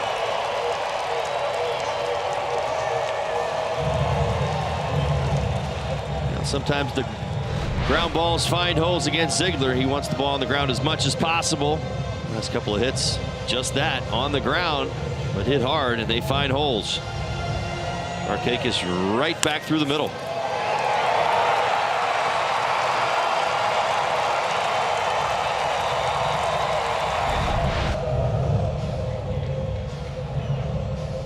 Don Mattingly is going to make a change.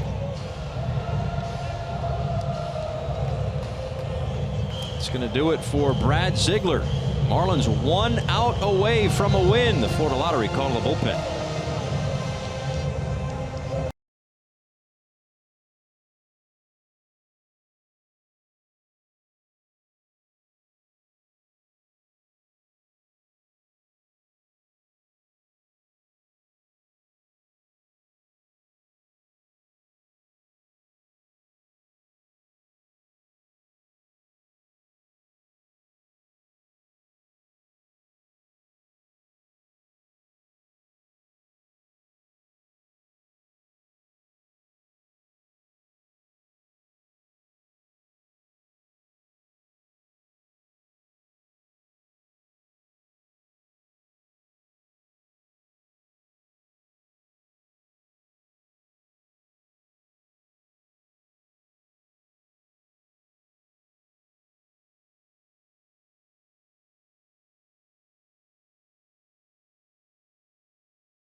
Runs across to close the gap to 9-7. The tying run is at the plate as Teheran Guerrero is out of the bullpen for the Marlins, pitching in his 22nd game. And now what was not a save situation at the beginning of the inning with Brad Ziegler on the mound has become one with Markakis on at first and Flowers at the plate. Braves with 2 outs refuse to go down quietly.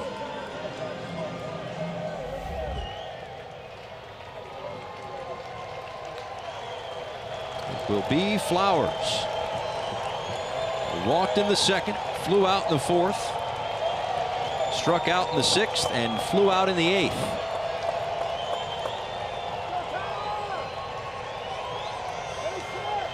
He will not hold on Markakis to protect against the double, or at least to give Rojas a little bit more room over there at first. And Markakis is off with the pitch that is high from Guerrero. That run doesn't mean anything, however.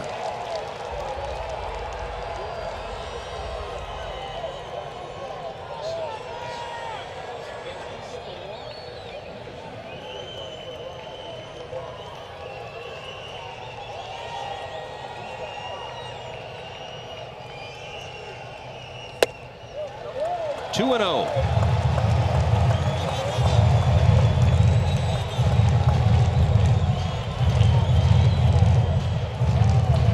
First save opportunity this year for Teheran Guerrero as Kurt Suzuki waits on deck. You'd like to see Guerrero really start to find the fastball command here in this situation. Gives him some opportunity to use the slider. 3 balls and no strikes.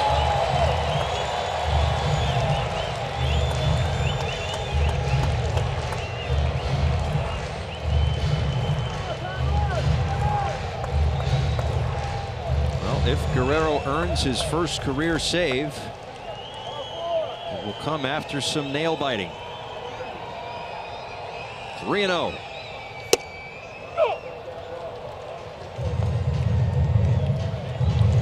The highest velocity fastball in the zone, 98 miles an hour.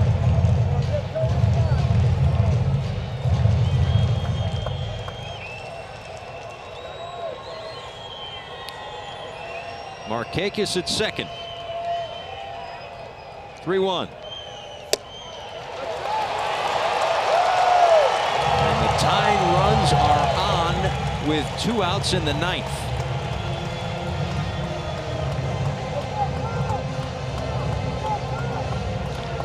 Now drama back in this ball game.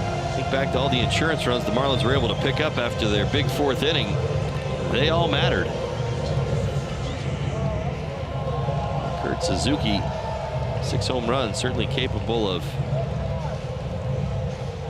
knocking one out of the yard as a home run in this series.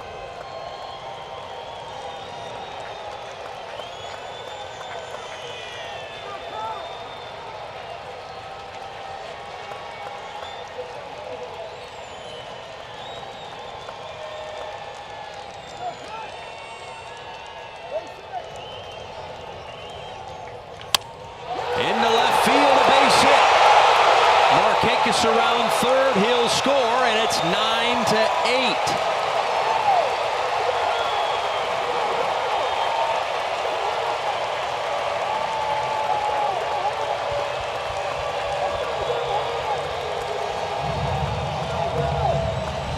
Well, Suzuki ready to hit on the first good fastball he likes.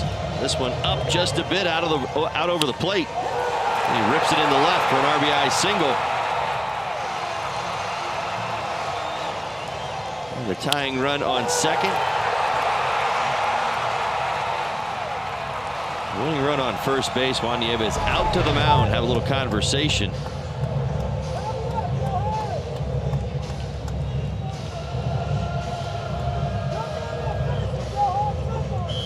Camargo will be the 9th man to bat in this inning. Well, the Marlins still just 1 out away from putting this game to rest. Walking out of here with a series win.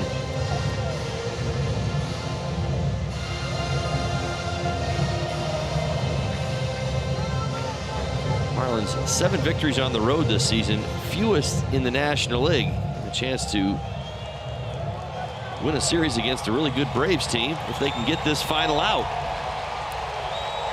Flowers at second, Suzuki at first, Camargo at the plate. 4 runs in.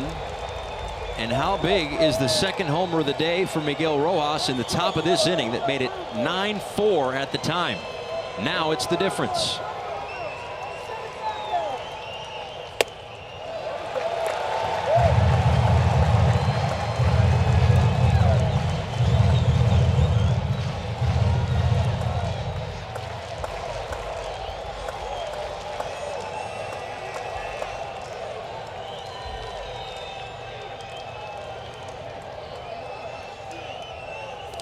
That one to the backstop goes all the way back to Guerrero. And now 2 runners in scoring position.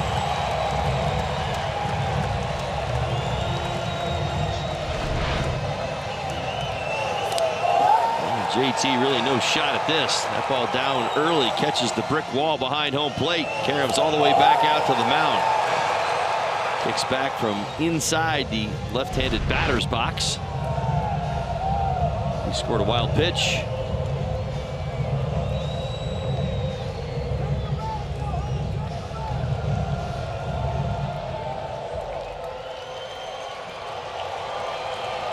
With 2 outs, a base hit probably wins it for the Braves. 3-0.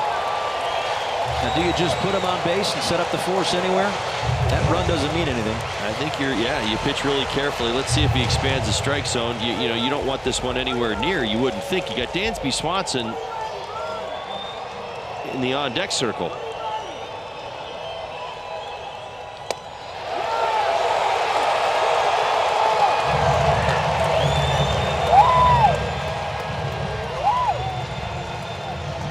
Well, if you were playing to a matchup, I think this is the matchup that you want. Swanson just back off the disabled list.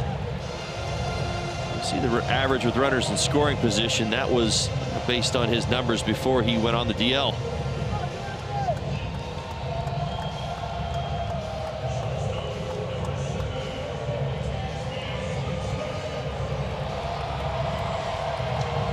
Still a 1-run lead, but nowhere to put Swanson. It's moments like these you really start to, feel what elite closers at times go through.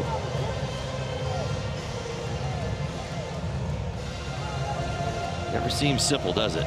Something about that 9th inning.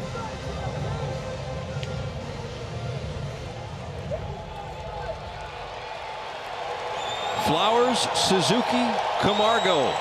The runners third to first. Swanson at the plate. Marlins up a run, 2 outs in the 9th. Right field, foul, 0-1. A big first pitch. Foul ball, he gets ahead 0-1. And confidence for Guerrero should go up.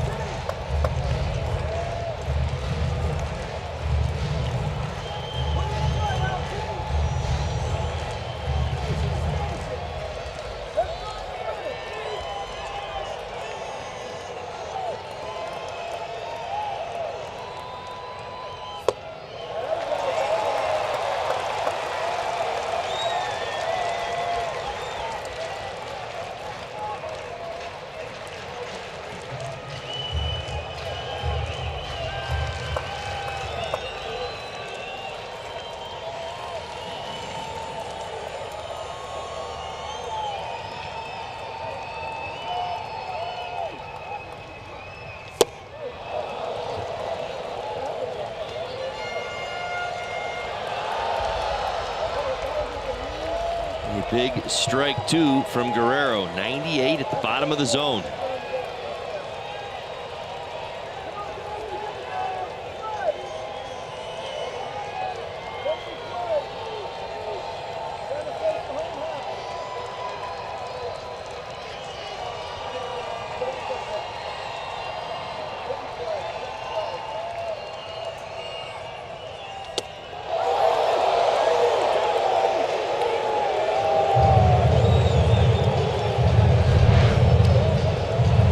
Certainly will get your attention, no doubt.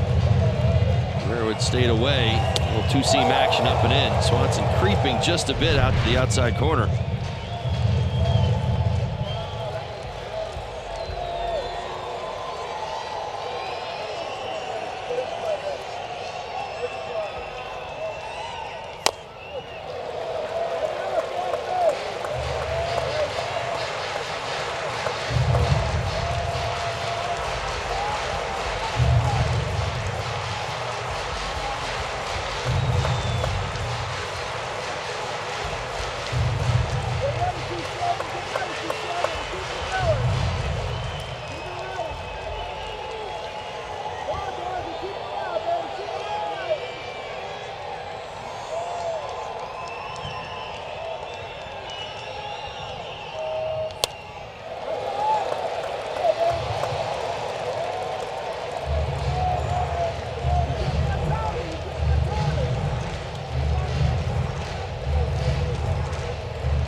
Ripped down the line, fair ball.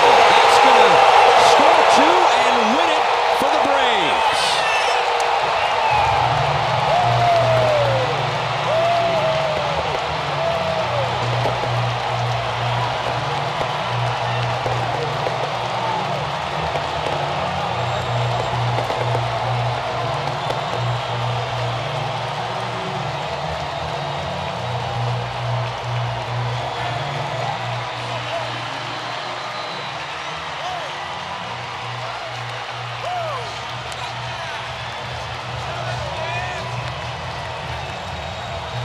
Well, on a day where everything seemingly went right for the Marlins, the 9th inning definitely did not. Toughest loss of the season, no doubt, as the Atlanta Braves walk off the Marlins 10-9 here in game number 3. And the Coors Light refreshing finish. A base hit, 2 RBIs for Dansby Swanson. And yeah, it's not just a walk-off. It was a 6-run bottom of the 9th inning for the Atlanta Braves. The majority of it with 2 outs. This is a storyline that has been between these two teams through 7 games over the last 10 days or so. Wow. It's a tough one to take for the Marlins. Another look at Swanson. The Bonefish bang-bang play is the walk-off winner today. Well, he missed his spot. That fastball made its way back to the inside corner, and Swanson did not miss it. A 10-9 win for the Braves. Marlins Live post-game show coming up after the break.